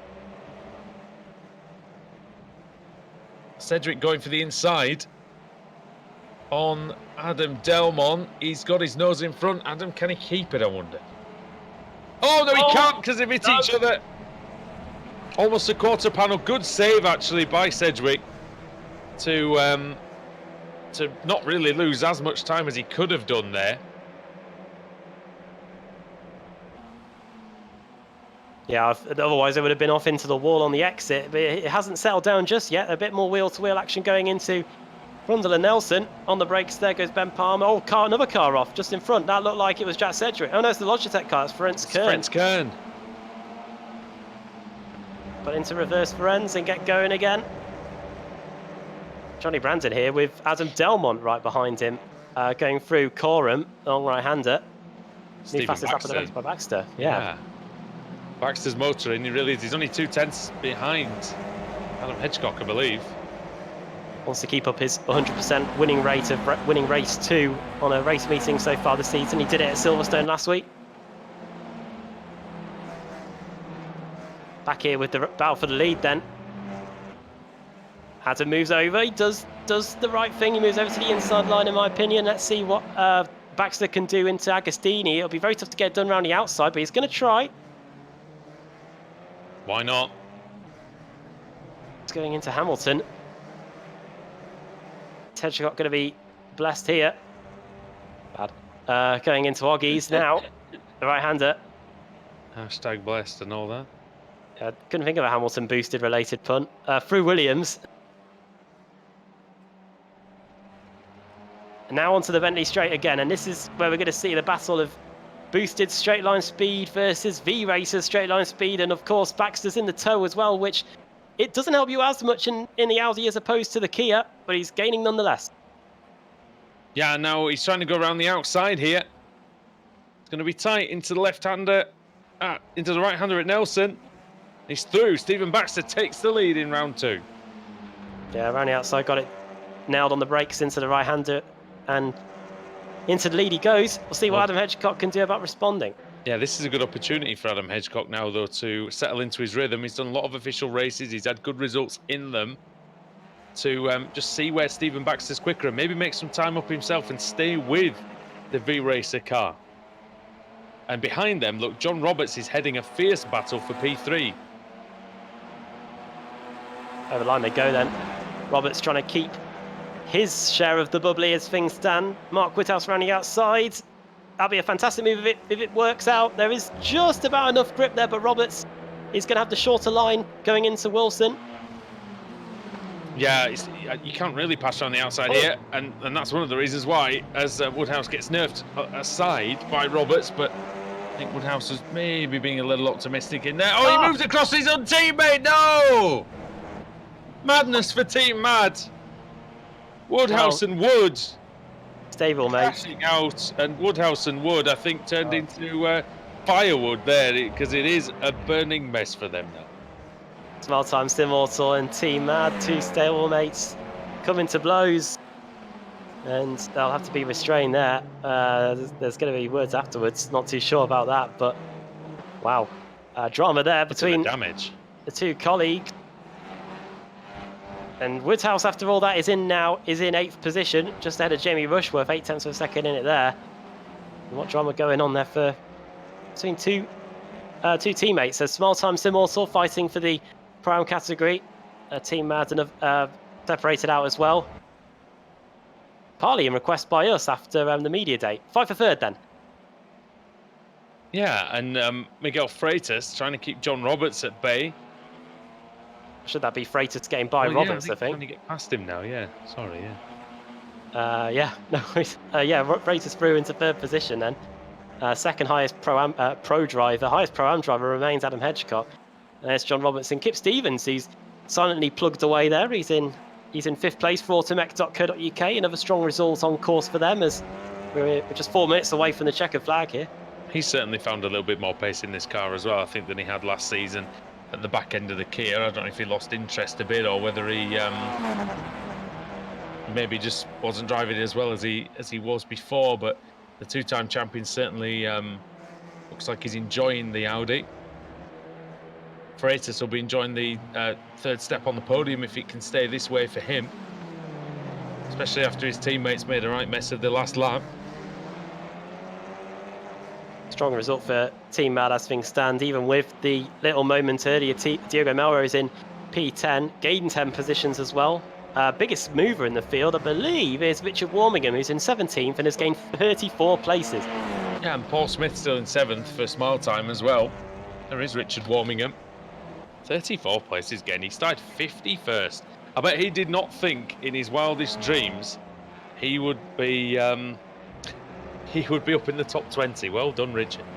We need to go to him with a pen and paper for advice on what we need to do to gain that many places in our TCR. That's it. Sunday. Make sure they all crash out. That's what's happened. That's what happened in the early going here. Many retirements early on, including Dan Kraft, Alex Simpson, Alex Nella, Wojciech Savidovic, Adam McNally, Martin Sampson, Dave Christie, Dominic Sawicki, Richard Haynes, and Matt Bunn. It's the casualty list, and here comes Baker versus Simmons on the Bentley straight once more. Baker's had a very good race as well. 17 places gained after a strong finish in race 1. A little look there through the long left-hander, but on the brakes into Nelson and Simmons in that ERT car was able to drag it round and into the bomb hole now. Maybe back on the previous layout of this circuit, you could get he's moved off! on. Oh, where is he going? Oh, he's back on again. Just managed to rescue that, did George Simmons. Seen many a driver go off there and end up in the weeds. Murray's is a much tighter left-hander than it once was before this track got updated. It was a chicane really back in the day. Yeah, it was. And it's actually a faster corner now, isn't it, really? I think. Oh, bit of argy-bargy here for Ernst Kern. Oh, Bosch! Bang goes Oh dear, wasn't Johnny his fault Brandon there. into 27. Is that Rob match Graham. right? Rob Graham? Graham gets Then- going again. Graham into Ferenc Kern. I only just realised that on that paint scheme, it's a zip going through the middle. Through into the first corner then, into Richards. It's wheel-to-wheel between Malcolm and Michael Hall. Just an observation. That's only been there for 2 years. It's all right. As up the inside goes, goes Scott Malcolm. Gets a bit of a bash from behind. Do like that new livery they have there at Smart Time Sim Auto Racing. It's rather clean. Oh, Oh well, off goes one of the Sim Sports cars. That's Michael Hall. watch out. Oh, that's somebody. Oh, he's DQ'd. Has he DQ'd himself? I think Johnny Brandon Johnny has. Brandon's disqualified. Oh, he's gone. Oh yeah, that's not at all well. XVR Sim Racing haven't had the best of it here. Here's a replay. And he was nowhere near this scrap, was he? No, he's gonna like see all these guys in front of me. I'm gonna have them. Watch this. And then Bosch, and then off the track he goes. And then disqualified he goes. Shouldn't laugh, really. That's appalling. Look, here comes Stephen Baxter then. Is it going to be the checkered flag or is it going to be the white flag? Let's see. It's checkered flag. Checkered flag is out and it waves for Stephen Baxter. The V-Racer driver started 6th and he wins round 2 of the evening here, round 5 of the championship. Here's a move on the final lap. Baker going down the inside of Lewis Bibby into Murray's. Bibby tries to get the cutback. I don't think it's going to make any difference though. Although look at Jack McIntyre. He's trying to steal the place from Bibby. Who's going to take this one? Oh, Just about going to be Lewis Bibby. 14th place there for him. Dave Baker very nearly lost that place. Drag race to the line here between Sakovic and Newman or Sedgwick. Sorry. Sedgwick and Newman. Yeah, Sedgwick just about nicked that from Pete Newman on the last lap. Oh wow, straight off into the wall there goes one of the T-Bag cars after the finish. Over the line there, very close between Simon Field and Michael Hall. Adam Hedgecock was very happy with that P2 result. He was slaloming across the front straight and over the finish line. Shows his happiness there. Top 2 result for him and the top Pro-Am driver as well. But here he is. He won race 2 at Silverstone last week. He's won race 2 here today. Steve Baxter picking up V-Racer's 3rd win of the season. Excuse me. They're off to a flyer here as he makes his way back to the pits. We are just waiting now for the last few cars to come across the line, and then we'll be able to run you through the finishing order and get set for the reverse grid for the final race under that bridge, which incidentally is unnecessary facts for you. Was built in 1997. Because I've managed to watch about 3 British touring car reviews today, and it's somehow the bridge magically moved from the entry of the bomb hole into the entry into Nelson's after 1 year. But there you go. Is it the same bridge? I don't know. They just picked it up and a big giant came. Clarkson line there. Steve Baxter wins the race. Adam Hedgecock finishes 2nd and the top Pro-Am driver there.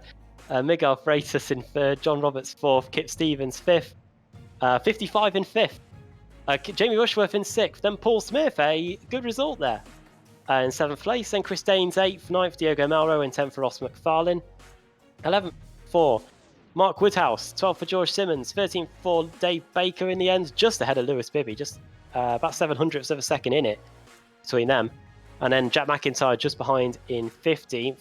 Sven Glatzel, 16th place. Rich Warmingham starting pretty much at the back, getting up to 17th place, is pretty good going for him. In any other race series, he'd probably have won if he'd gained that many places. Jason Cooper in 18th, Nikol Foggy 19th, and Maciek Sakovic in 20th. Jack Sedgwick in 21st, Pete Newman 22nd for Night Rider Motorsports. Then Ben Palmer in 23rd, then Lars Van Ryn, and then Michael Blake in 25th. 26th for Adam Delmont, then Colin Cunniff, who didn't have the best of things in race 1, has at least managed to finish, and 27th place is pretty good. It might help him with the reverse grid too. Then Dean Timms, Scott Malcolm, Pete Harrod, then it's Max Wright, Michael Hall, Simon Field there in 33rd place. Then Craig Harris, David Von Breck in 35th, then Ferenc Kern, who had a collision through no fault of his own really later on in the race. Chris Wood, then Rob Graham, then Jack Ashton, and then the car's one lap down or more. Johnny Brandon, the last classified finisher. Then it's the cars that didn't finish. Adam Hadfield, Dan Kraft, Alex Neller, Alex Simpson, Wojciech Savinovic. 2 big names having issues again. Matt Bunn, Adam McNally, Richard Haynes, Dominic Savicki. 2 DNFs in a row for him, it looks like. Martin Sampson and Dave Christie finishing in 51st position. And that's how they finished for race 2. We have just got 1 race to go then. So time to bring back in Sam Kimmer, the man on the cameras, to set the grid with the reverse grid wheel for race 3 of the day, race 6 of the season. Yeah, that's right. The wheels on your screen. And that was certainly a bit more action-packed than the previous one. Yeah. So let's see if we get another big one.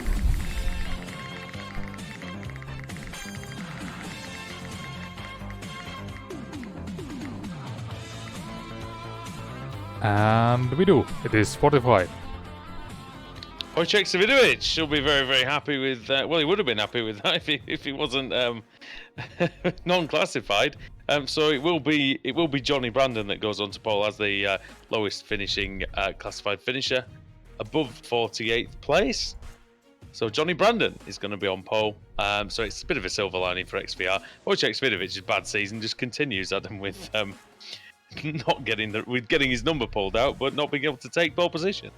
So yeah, he's not going to be best happy with that. But it'll be intriguing to see how he and Alex Simpson progress through the field in race 3, because they're going to have a lot of cars in front of them. Yeah, a few quick cars around them as well. So join us back here at the other side of the commercial break when we return here on the Apex Racing League TCR series for round 3 of the evening from Snetterton.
Growing up as a kid in Oklahoma, where I'm from, the Chili Bowl is the biggest race that we have.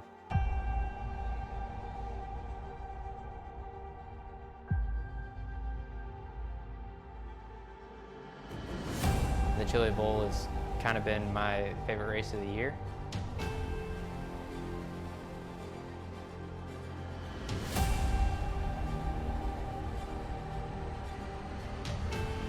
Growing up a dirt racer in Oklahoma, that's kind of the holy grail.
Coming for a splash.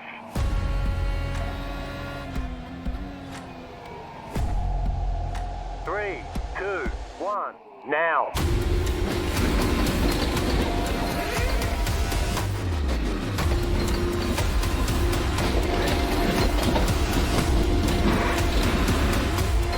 All clear. Punch it.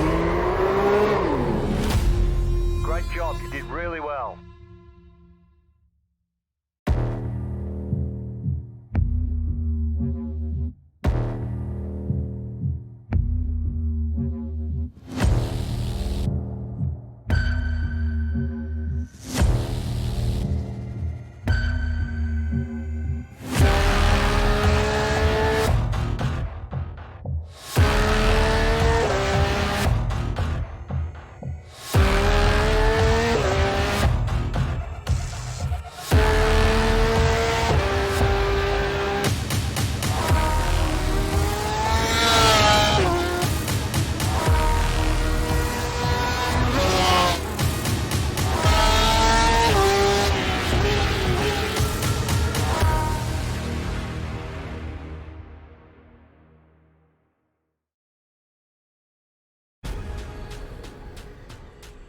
The most realistic online racing sim ever made. This is iRacing. Detailed laser scan tracks, fully dynamic real world cars, and over 50 series to choose from. 6 online world championships offering over $100,000 in annual prizes. This is the original esport racing game. This is iRacing.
growing up as a kid in Oklahoma, where I'm from, the Chili Bowl is the biggest race that we have.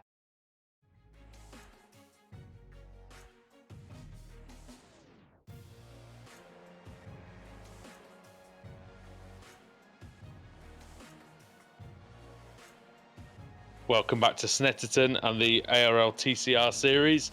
Round 3 of the evening coming from the English circuit. Andrew Woodhouse and Adam Bath with you here on the iRacing Esports Network. Adam, it was a big reverse grid coming out of race 2, and it was 41 places. It's going to be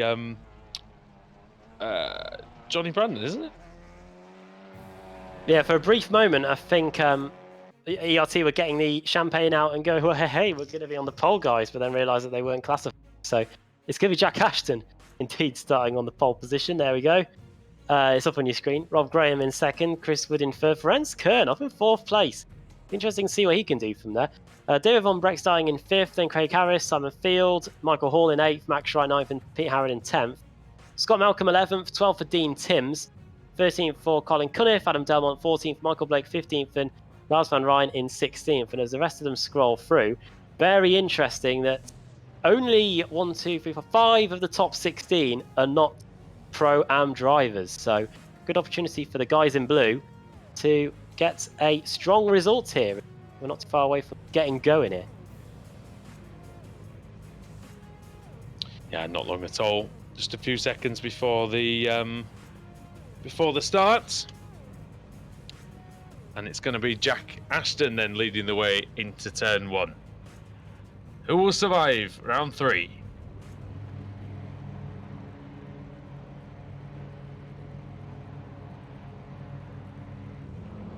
The lights are off, we're underway then. That's Snetterton for the 3rd time tonight. Good start by Ashton. Oh, it's Ferenc Kern, he's on the grass. He's either he doesn't want to be at the front. Bailing, isn't it? Yeah. Anyway, Jack Ashton leads, Chris Wood 2nd, Rob Graham is in 3rd, Von Breck 4th, and these guys have got many cars going off. Don't know who that was. They're flying off on the exit of the first corner. Yeah. Ahead, go. My graphics are going a little bit crazy, I'm not going to lie. Pete Newman right at the back. Him and Ferenc Kern pretty much together now as we go for the left-hander here. Close between John Roberts and Kip Stevens in the Automet.co.uk car. The group at the front have put a bit of breathing space between themselves and the rest of the field, but as you can see here, it's so congested. Somebody's off. That's Woodhouse. Woodhouse off into the grass. Oh my goodness! Oh my God! Right in the middle of the track, there was Colin Cunniff, and he got absolutely walloped, and it's carnage at the back.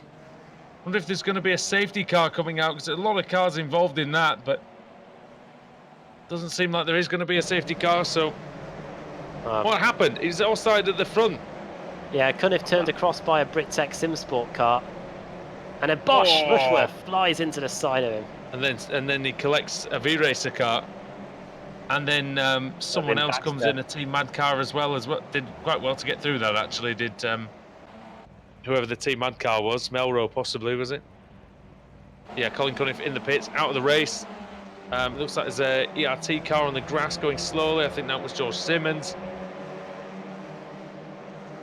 But yeah, a lot happening in the early going. We're watching the battle for 23rd place. It's very close at the front as well, it looks like. Oh, into Murray's. Dear me, it's all closing up. Here comes Ashton then, looking to get the lead back from Chris Wood.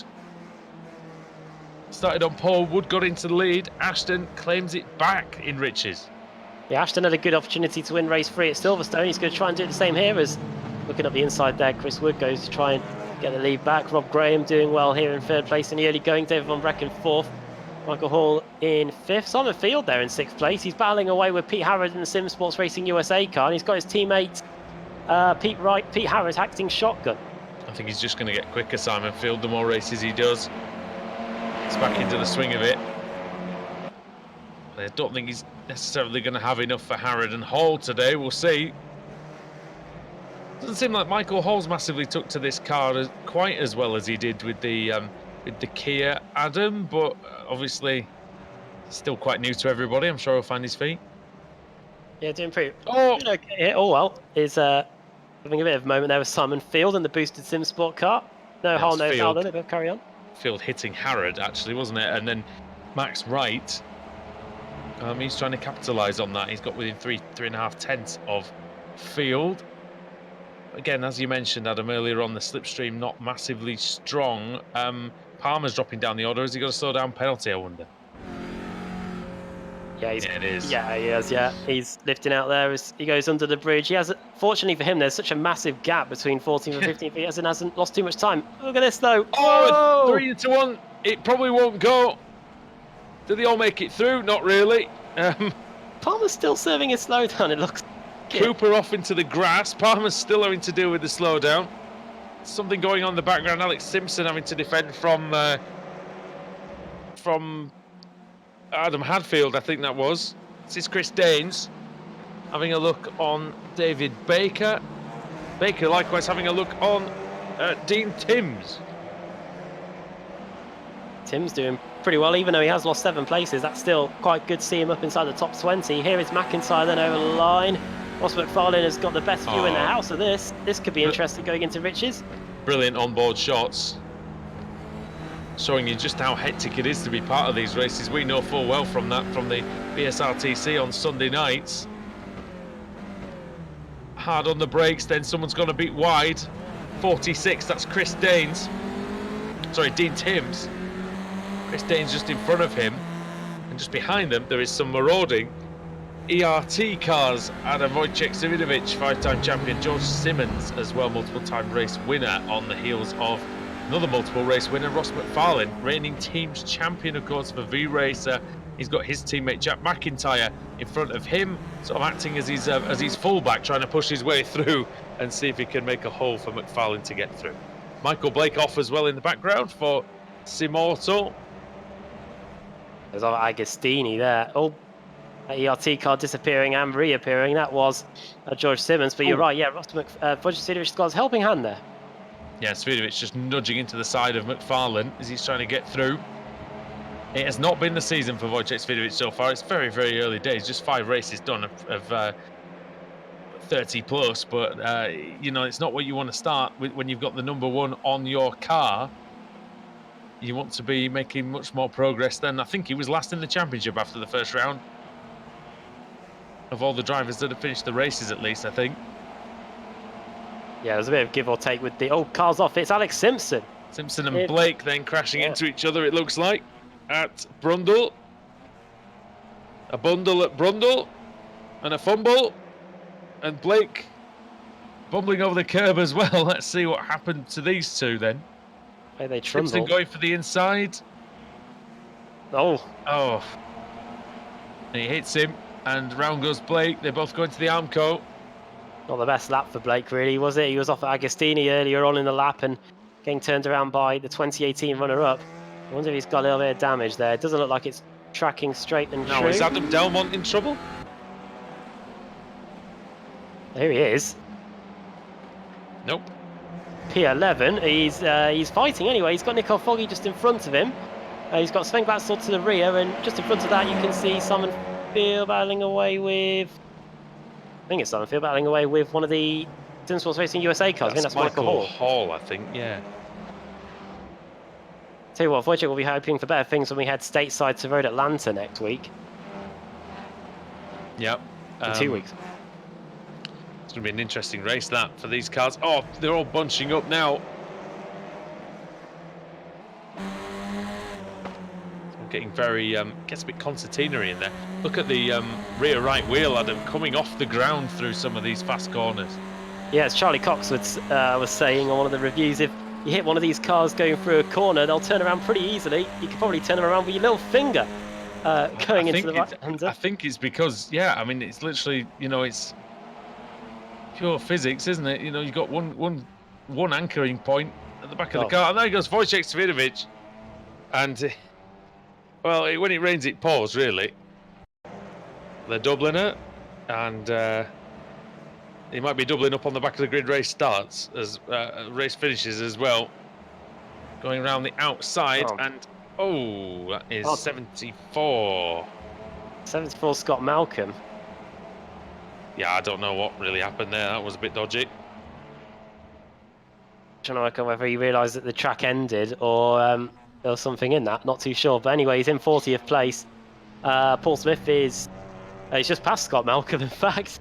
Scott Malcolm, it looks like, coming off the worst for wear as they go through Coram. Jack Sedgwick, man on the move. He's just got by Simon Field, who's lost a place as well, who's just dropped down to 8th place now. Problem for Sven Glatzel, the German, is off at Wilson. Yeah, he's off the hairpin. Oh, That's you. I wonder if he got some assistance. We don't worry, we all know what that's like, not being able to get the mute button in time. It's a bit... really scrambling for it, obviously. It was futile in the end. This is Field versus Foggy. Two drivers who I don't think, potentially, have ever shared a touring car piece of track on this channel. I don't remember if Field was here for the first series of the Pro Series. I think he was. In I don't think 2015. Foggy was he? I think he came along in either the 2017 or the... Yeah, 27. I think back in the 2017 season. I think. That was Now- the season with Glatzel. Yeah, you're right. Yeah. Now we're still side by side here between Field and Foggy. Completely level then. Sam Field, of course, when he was fighting for the title in 2015. I don't know. Oh my goodness, he's over! Oh, he's over. He's going to carry on after the gymnastics. That was one sideways somersault with Pike. And a vault. It was beautifully executed, I have to say. Get some points for the landing. The Difficulty was good. Russian judge gave him a 3. He didn't like it very much, to be honest. He didn't get enough. No, he didn't like that. The judges in the commentary box gave that a 9 out of 10, though, for Simon Field. And he has dropped a few spots, but he's only down to 13. He's only down to 13th after all that, while they took a break from the racing. And he's very close in front of him as well, between a Team Ad car and behind him too. Well, McFarlane just set the fastest lap of the race for V-Racers, so V-Racers cars are coming to them, it seems, at the moment. This is Palmer bashing panels with Jack Glatzel, Sven Glatzel. It's so difficult to not end up getting stuck to the car that you're racing with there and spinning them out. That's happened to me at Silverstone. Glatzel's looking for it. Sorry, Adam, but Glatzel was shaping up for it, and Palmer was defending for all he's worth. Oh, move going on up in front. That's Adam Delmont, I think, trying to go past Lewis Bibby. I think he's managed to do it. Has he? No, Bibby's fighting back. Great stuff from Lewis Bibby. That's a good move there to keep 9th place. Yeah, good move going into Oggies. Side by side here between Sedgwick and David Von Breck in the boosted Sim Sport car here. Fundamentally straight, it looks like it's going to be the ERT car that advances into 5th place, if he can stop the car, that is. It was bouncing around like crazy there, and here's the fight for the lead. It's there's quite a few cars starting to draw near to the fight for the lead as well. Pete Howard and Jack Sedgwick aren't too far away, and we have still got just under half the race still to go, so you'd reckon they might be joining this group pretty soon, I'd say. Yeah, Rob Graham having a really good run actually in P3. Yeah, we've seen second, but I mean it's no shame when you've been passed by pro driver in Chris Wood. Seen a lot of the automech.co.uk cars up there, but now it's a turn of Automech Not Kill. Fastest lap of the race by Cedric as well on the last lap. Yeah, he's making inroads, isn't he? Now he's got past Van Broek. He's now got to within 3/10 of Pete Harrod. He's absolutely flying, actually, Jack Cedric at the moment. I was going to thought the sneezing was contagious. As almost, it was, yeah, nearly. Van Breck battling away here with the Sim Sports Racing USA car in front of him, and Michael Hall with the Dayglow wheel rims. So that is a nice touch. And then after that is the XVR Sim Racer car. Just had a very good evening so far. 1-2 in race 1 for Nicole Foggy and his teammates. And here's a good scrap for 12th place. Here's Simon Field going up the inside. It's a great scrap for 12th place. Field, Wright, Warmingham, Glatzel and Palmer are having a good old scrap. Behind them as well, like McIntyre and Glatzel. McIntyre and McFarlane possibly fighting, was it? I That's couldn't tell. Glatzel. Now, yeah, but behind this battle there was something going on as well. I didn't really see who it was. I think it might have been. I think it was maybe McFarlane and Danes that I saw, possibly. Yeah, it will have been. McIntyre's just a little bit ahead of this, and then it was Glatzel and Palmer. Oh, and now Warmingham having a think about having a go at Max Wright. Warmingham, who had that absolute charge through the field in race 2, started at 51st place and finished in the top 20.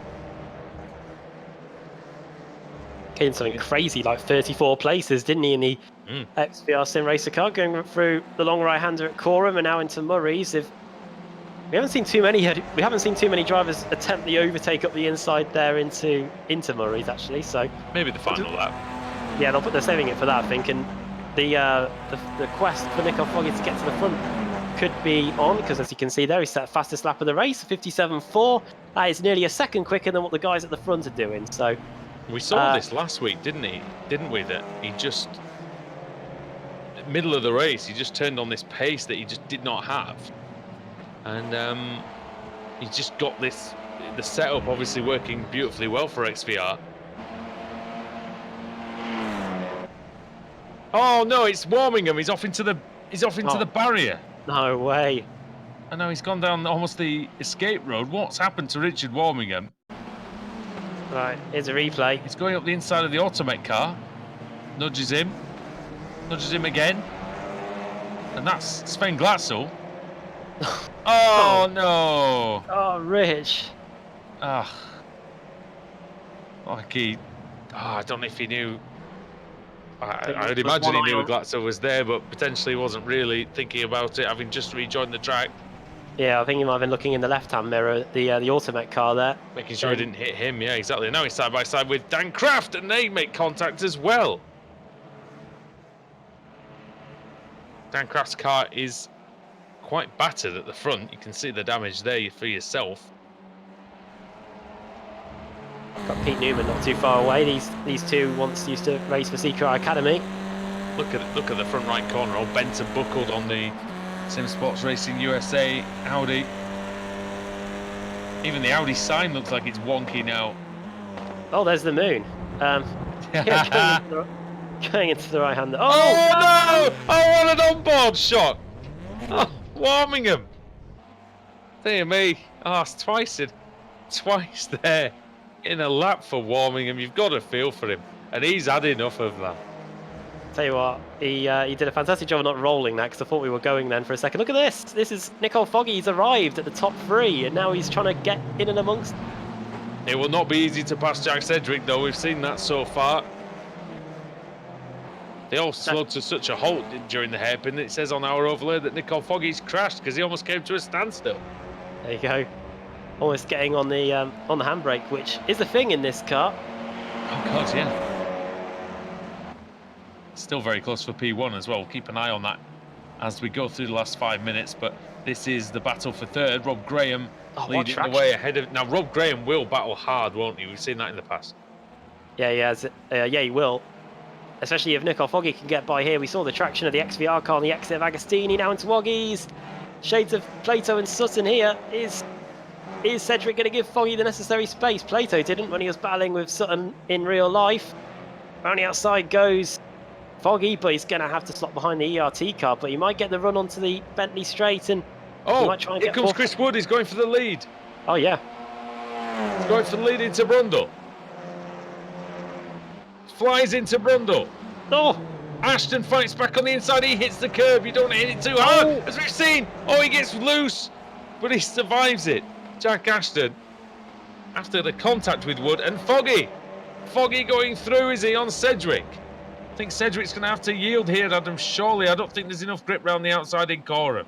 No, and I don't think he can send it up the inside into Murray's. No, he isn't. So he is up into 4th place, and Graham runs wide. That might be 3rd place on a plate for him. It is 3rd place on a plate for him, but unless Graham can nudge it back up the inside into Riches, over the line I we think go. he's certainly gonna try, I think. Cedric's now got the slipstream. He's trying to put off Rob Graham from trying for the inside into Riches. Cedric wants to protect that 4th place at least, and maybe see if he can have a run at Foggy now that they're both in clear air. Jack Ashton, Chris Wood. Can Chris Wood pick up the win for Team Mad? And Cedric and Foggy have come together again.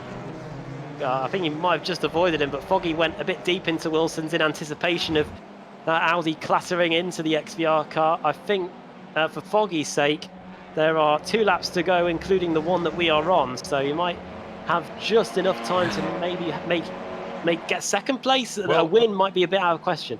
I just, in fairness, just to explain, I looked up at the screen I looked away for just a second, turned around and he was sideways. I just assumed they'd collided. So if they didn't, I do apologise. But yeah, either way, Adam, it resulted in Cedric down to 6th, and Foggy though now has a clear path to 1st and 2nd. They're on their own. Roberts and Kraft nearly doing a Warmingham and Sven Glatzel.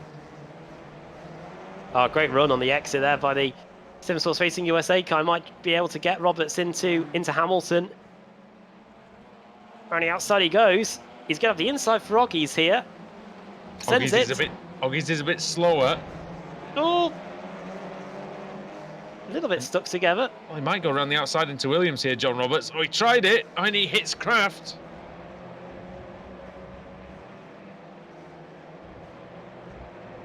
Oh.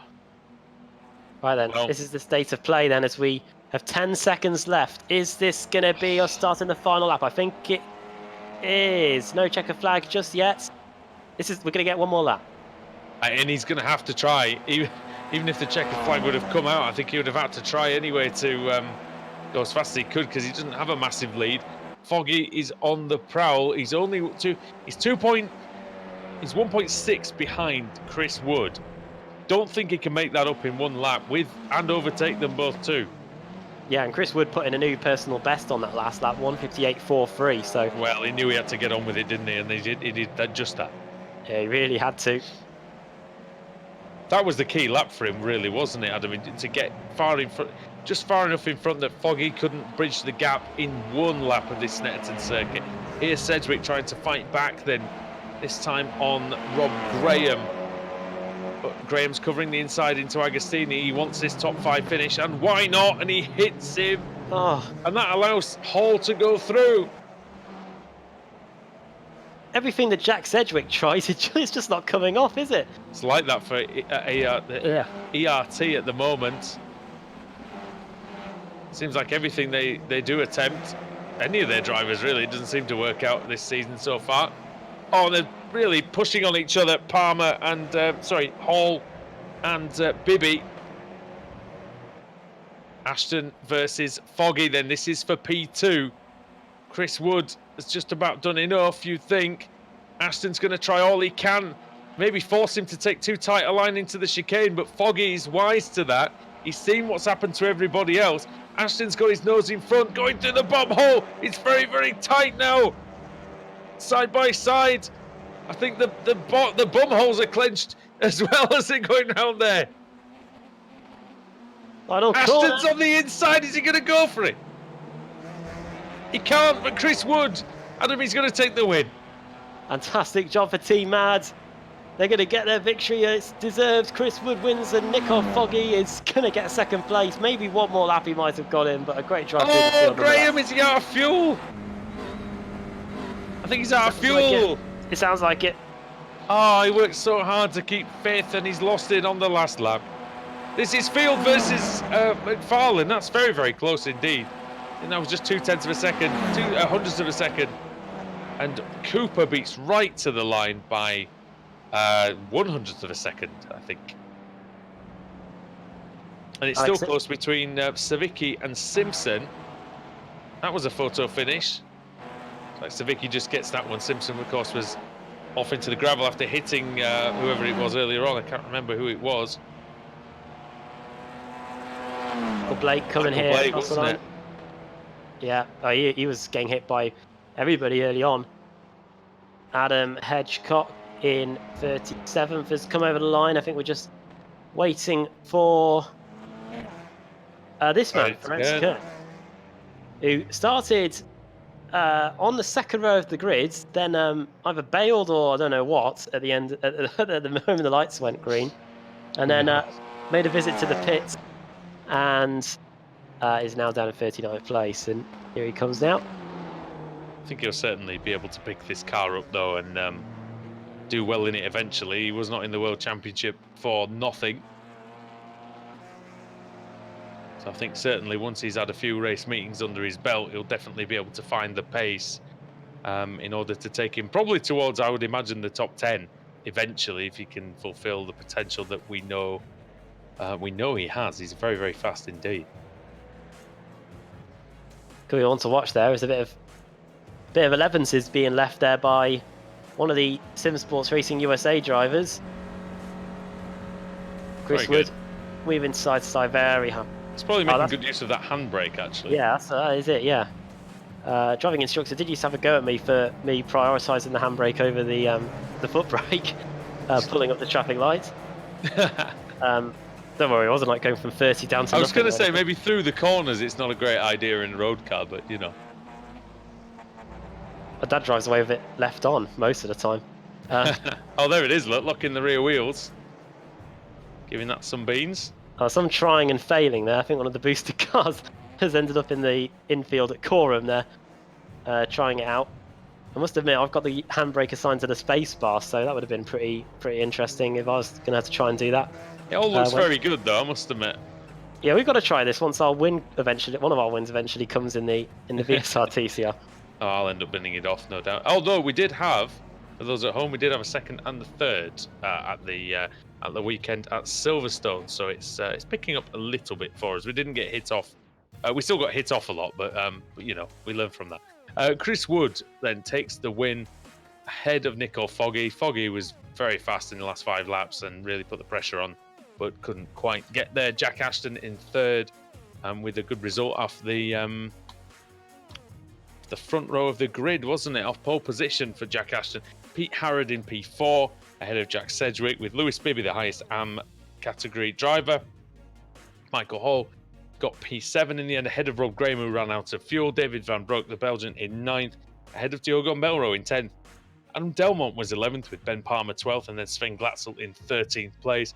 Dave Baker was P14, ahead of Simon Field, who I think that's his best result so far of the season.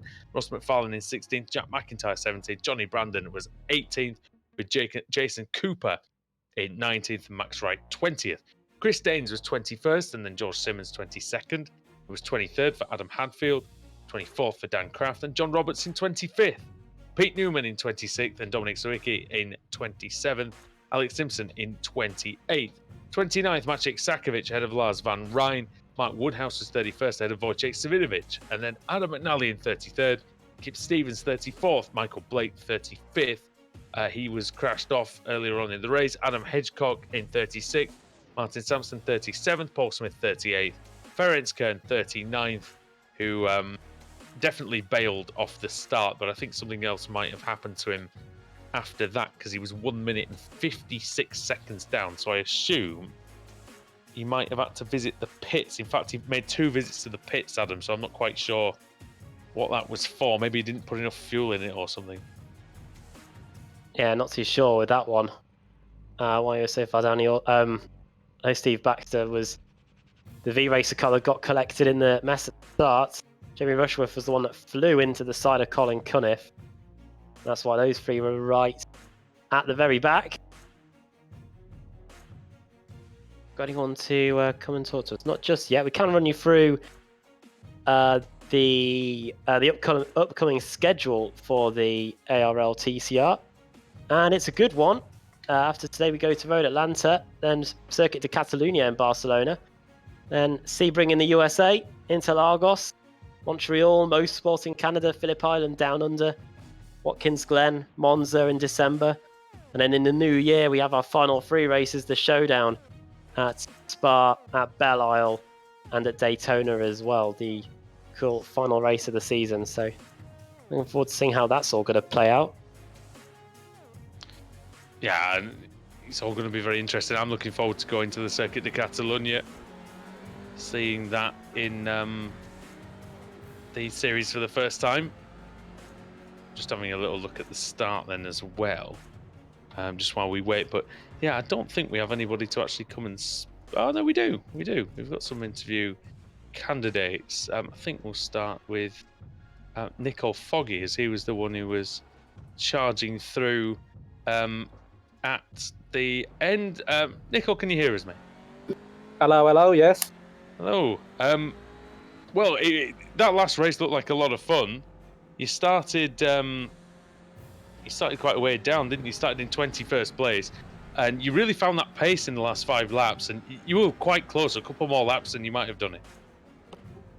Possibly. I mean, yeah, as you said, yeah, it was a really fun race, that last one.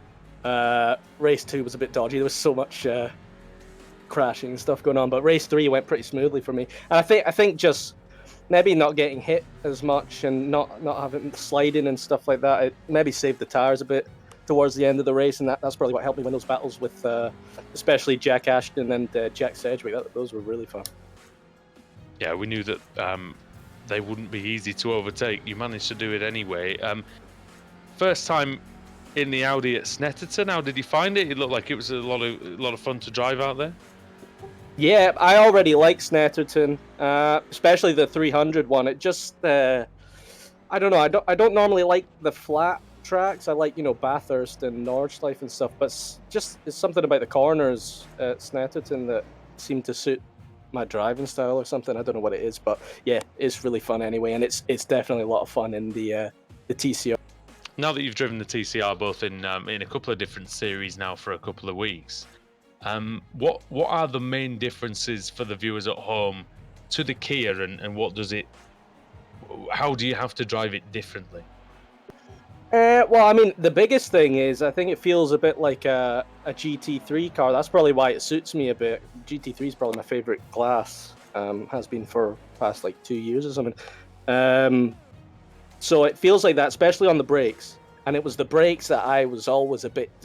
well, in general, I'm dodgy on the brakes, but in the Kia, the brakes were pretty tough to get used to. So I think it just feels a bit more like GT3 brakes. Also, it's got, a lot more grip and a bit less power as well. So you can't as easily spin up the front tires as you're exiting a corner and then just wash out onto the grass or something. It's a bit more forgiving in that way.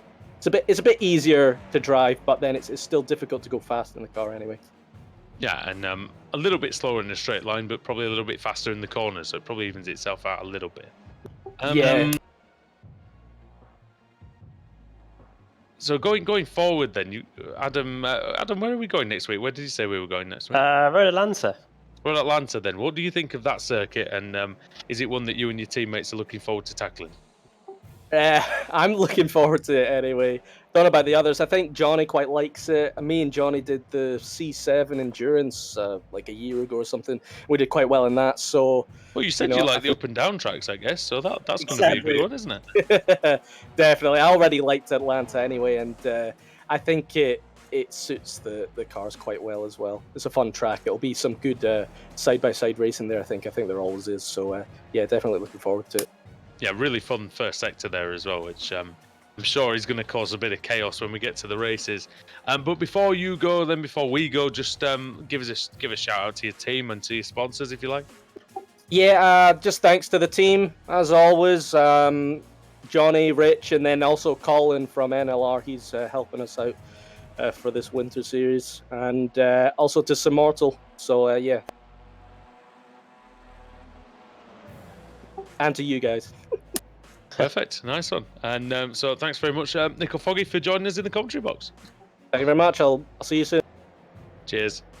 And Adam, you've got his teammate Ross McFarlane. Ross McFarlane, welcome. Hello. Good start to the season for you and for V-Racer. You got another win. Your team got another win today with Steve Baxter, so things are going well. Yeah, I mean, we've had, three wins out of 6, so we've got half the wins so far. We're pretty happy with that. Steve has done an excellent job in race 2, but it is coming at a cost of poorer races in race 1, which is a shame. But if he's getting the wins on the board, then that's really what he needs. Yeah, race 3 in particular was pretty tough as well. A lot of big contact going on in that one. Steve Baxter was not immune to being involved, but you yourself, you had a good race. You managed to gain 14 places to get to 16th in the end, and that was pretty much with the whole field being reversed. Yeah, I took it pretty easy in that race. In race 2, I really pushed forwards quite early on, and I think I got pretty lucky. You're seeing points where there's cars 4 wide, and you don't know which. It's like a game show. Which door? Which car do I follow? And you hope that you follow the right car that's not going to get stopped, and you smash into them. And I think in race 3, I took it a bit easy. I didn't want to push my luck, because I'd seen that some of my rivals were having particularly poor meetings. Like Wodge has had an absolute shocker again. So just taking it easy in that last one. But still, yeah, car's got so much pace, and it's great fun to drive. I'm loving it more and more every week. Have you had to modify how you do your starts now that the update has come up? Because we spoke to a few drivers that said they were getting away in second gear, and I think that's now been taken away. I personally had just been using the first gear, just being really, really, really careful with the initial getaway. I've been having pretty good starts. I'm probably gaining at least 2 or 3 positions off the line every single time. And yeah, it's just about being careful. I didn't try second gear. That'd be interesting to see, but no, that's the way I've been doing it. And handbrake as well. Is that something that you can use during the race, or is it just something that's there that you don't really touch at all? I just used the foot brake at the start. During the race, there's not much need for the handbrake or first or second gear, to be fair. Third gear is your first gear here.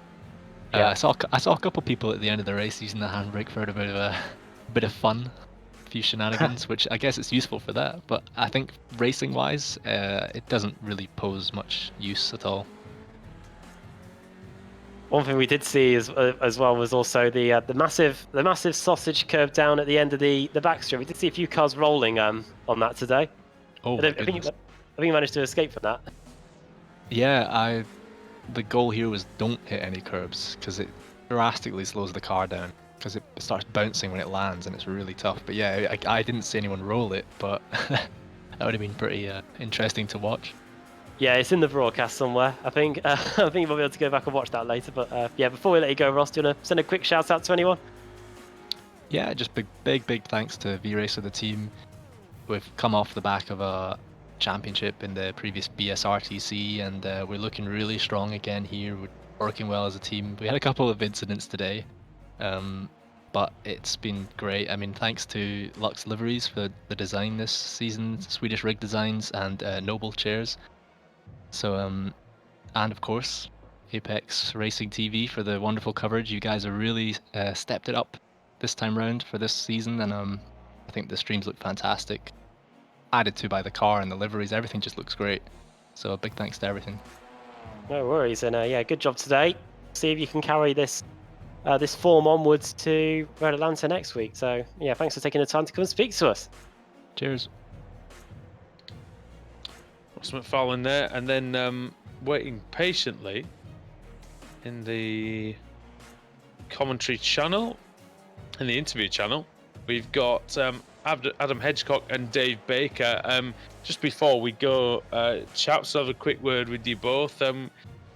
Dave, we'll start with you. It started in P2 in the first race, got a great start, dropped back down to 4th, but it seemed to go quite well for you tonight. Yeah, much better than Silverstone. I think we actually had a bit of pace in the car tonight, which was nice. Yeah, I got a good start, obviously, in race 1, and then unfortunately got muscled past by Nicole and the rest of the XVR lot, and the V-Racer cars coming past. They've got such a quick car in the race, it's very difficult to keep them behind. But no, there's some really good racing tonight. I think a lot of people are just going to have to, have a look at some of their replays just to check how they dealt with the checkups on the early laps and things like that. But hopefully we're moving forward in the right direction. Yeah, and that's what it's about in this series. Me and Adam were saying before the race started that, a lot of it's about just navigating your way through the field and making sure you're there at the end. Yeah, definitely. I mean, and that's not to say you can't have some great battles along the way. You don't just have to sit there. But I think some people might just need to tone the eagerness back, particularly with how the tyres are on lap 1 and stuff like that. You might be side with somebody ready to make a lunge, but you forget there's 3-4 cars ahead of you that are already checking up into a corner, particularly like the bomb hole and everything. So, and then you forget you've got no grip. Yeah, exactly. And you lose the back end. Like I did that at Silverstone last week. I went first lap. I was on the inside going into Beckett, so I was like, I'll make this move, and then one sideways slide and a big whack in the side later, and I've lost 10 places. So, but that's exactly what you're trying to what you're sort of urging people to guard against, isn't it? Yeah, just a little bit. I mean, as I say, you can have some fantastic racing in this car. I think hopefully you guys have picked up a lot of that on the stream tonight. The championship's already looking very close between people. The times in qualifying were ridiculously close. Around a 2-minute track, and I think it was a 10th or so, like the first 10 places, 20 places. So guys are getting on top of the car pretty quickly, and the speed's coming. The racing's getting good. Yeah, we're enjoying it all. Excellent. So give us some shout outs, mate, if you like. A quick one before you go. Just the usual ones to everybody in the team, working hard to try and obviously understand this car and move us forward. You guys with the broadcast and everything like that, I hope all the spreadsheets and things are generally working for you and stuff like that. The stream looks brilliant this year, by the way, with all the extra graphics and stuff like that. Really liking it. So, and then to the people watching and commenting on the streams and stuff like that, it's always appreciated to watch back and sort of see people enjoying the racing, because that's why we do it. Yeah, exactly that, and that's why we're all here. My PC's suffering a bit with the amount of cars, but we'll try and sort that out for next week. Yeah, mine too. I need some upgrades, so any excuse. Dave, thanks very much, mate, as usual. Yeah. Cheers. And Adam Bath has found another Adam. Adam Hedgecock, hello. Hi. Well done out there today. Good job by you and the boosted crew, especially in race 2, as you had some strong result there. 36th in race 3 was a bit of a consequence of that strong result in race 2. But tell us about your evening as a whole. I'll be honest, I came into it thinking this is going to be a drop round. I don't get on well with this track. I never have done. But pleasantly surprised. We had some pace. Race 2, John Roberts, what a legend he is. Managed to hold up the guys behind long enough for me to get a bit of a gap, and we got a great result between the two of us. Yeah, why was it going to be a drop round for you? Is it just not being too keen on the track, or what was it? I'm just not good round here. I'm inconsistent, I would say. Like some laps I can absolutely nail it. Other laps nowhere near. It's a tough one. Yeah, probably just the consistency. That's the biggest problem here for me. One thing I think, I know we found from our time with the boosted review and the boosted guys in the Sunday series is that you guys seem to be monsters away from the line. Is there something that you guys have up your sleeve at all? Well, you say that, but I totally scuffed race 2 on pole. I think I dropped down to 3rd by turn 2. No, we've had a look at how the car works when you do different kind of methods, and I want to say we have a kind of a formula for getting it off the line, but I think it's just as much luck as it is judgment with this thing at the moment. Until we nail something in, then it's going to be a little bit hit and miss. Yeah, I think it's just I'm not practicing the starts. That's what I'm doing. Probably why I'm getting caught out all the time. If I could offer you one suggestion for what I use personally is have your handbrake bound to something that's very adjustable. Probably not the space bar then. No, definitely not. Yeah, that's either full or off, really, isn't it? Yeah. Well, Road Atlanta next week then. Is that more up your street in terms of track for the TCR? Yeah, I love it round there. Not necessarily the quickest, but I enjoy the flow of it. Coming down the hill from the back straight, going down into that last chicane it's such a thrill in any car. How late can you brake? How much momentum can you carry through? It's going to be fun. Although I'm not entirely sure how the first chicane on lap 1 of the races will go. A bit slidey, bit contacty, I'd imagine. Yeah, you'd almost be taking the different layout there, I think, at that point. I was going to say, I think the only bit of undulation at Snetterton is the bit going into the bomb hole, really. That's about it. But yeah, Adam, then before we let you go, do you want to send a quick shout out to anyone? The boosted guys, we always have fun when we come and race. We always have a bit of a laugh while we're racing. To you guys, the broadcasts have looked mega. Your new images and things that you're using is awesome. And to the guys that are running the league, yeah, sure, there's a few little teething problems with over-ambitious drivers, but it'll iron itself out, and it'll continue to be very, very enjoyable, no doubt. Well, Adam, thanks for taking the time to come and speak to us today. Boosted have had a relatively strong race meeting, so hopefully you guys can carry that forward to Road Atlanta next time. Thank you. Adam Hedgecock there, and yeah, good night for Boosted. Good night for a lot of teams in the Apex Racing League TCR Championship, and it's been a good night for us as well. So I think it's time to end right now. But from all of us here at Apex Racing TV, this has been the iRacing Esports Network presentation of the ARL TC. We'll be back next week for more action from Road Atlanta. So from Andrew Woodhouse, from Adam Bath, and from Sam Kumo on the cameras, it's good night from us, and it's good night from the ARL TCR. We'll see you next time.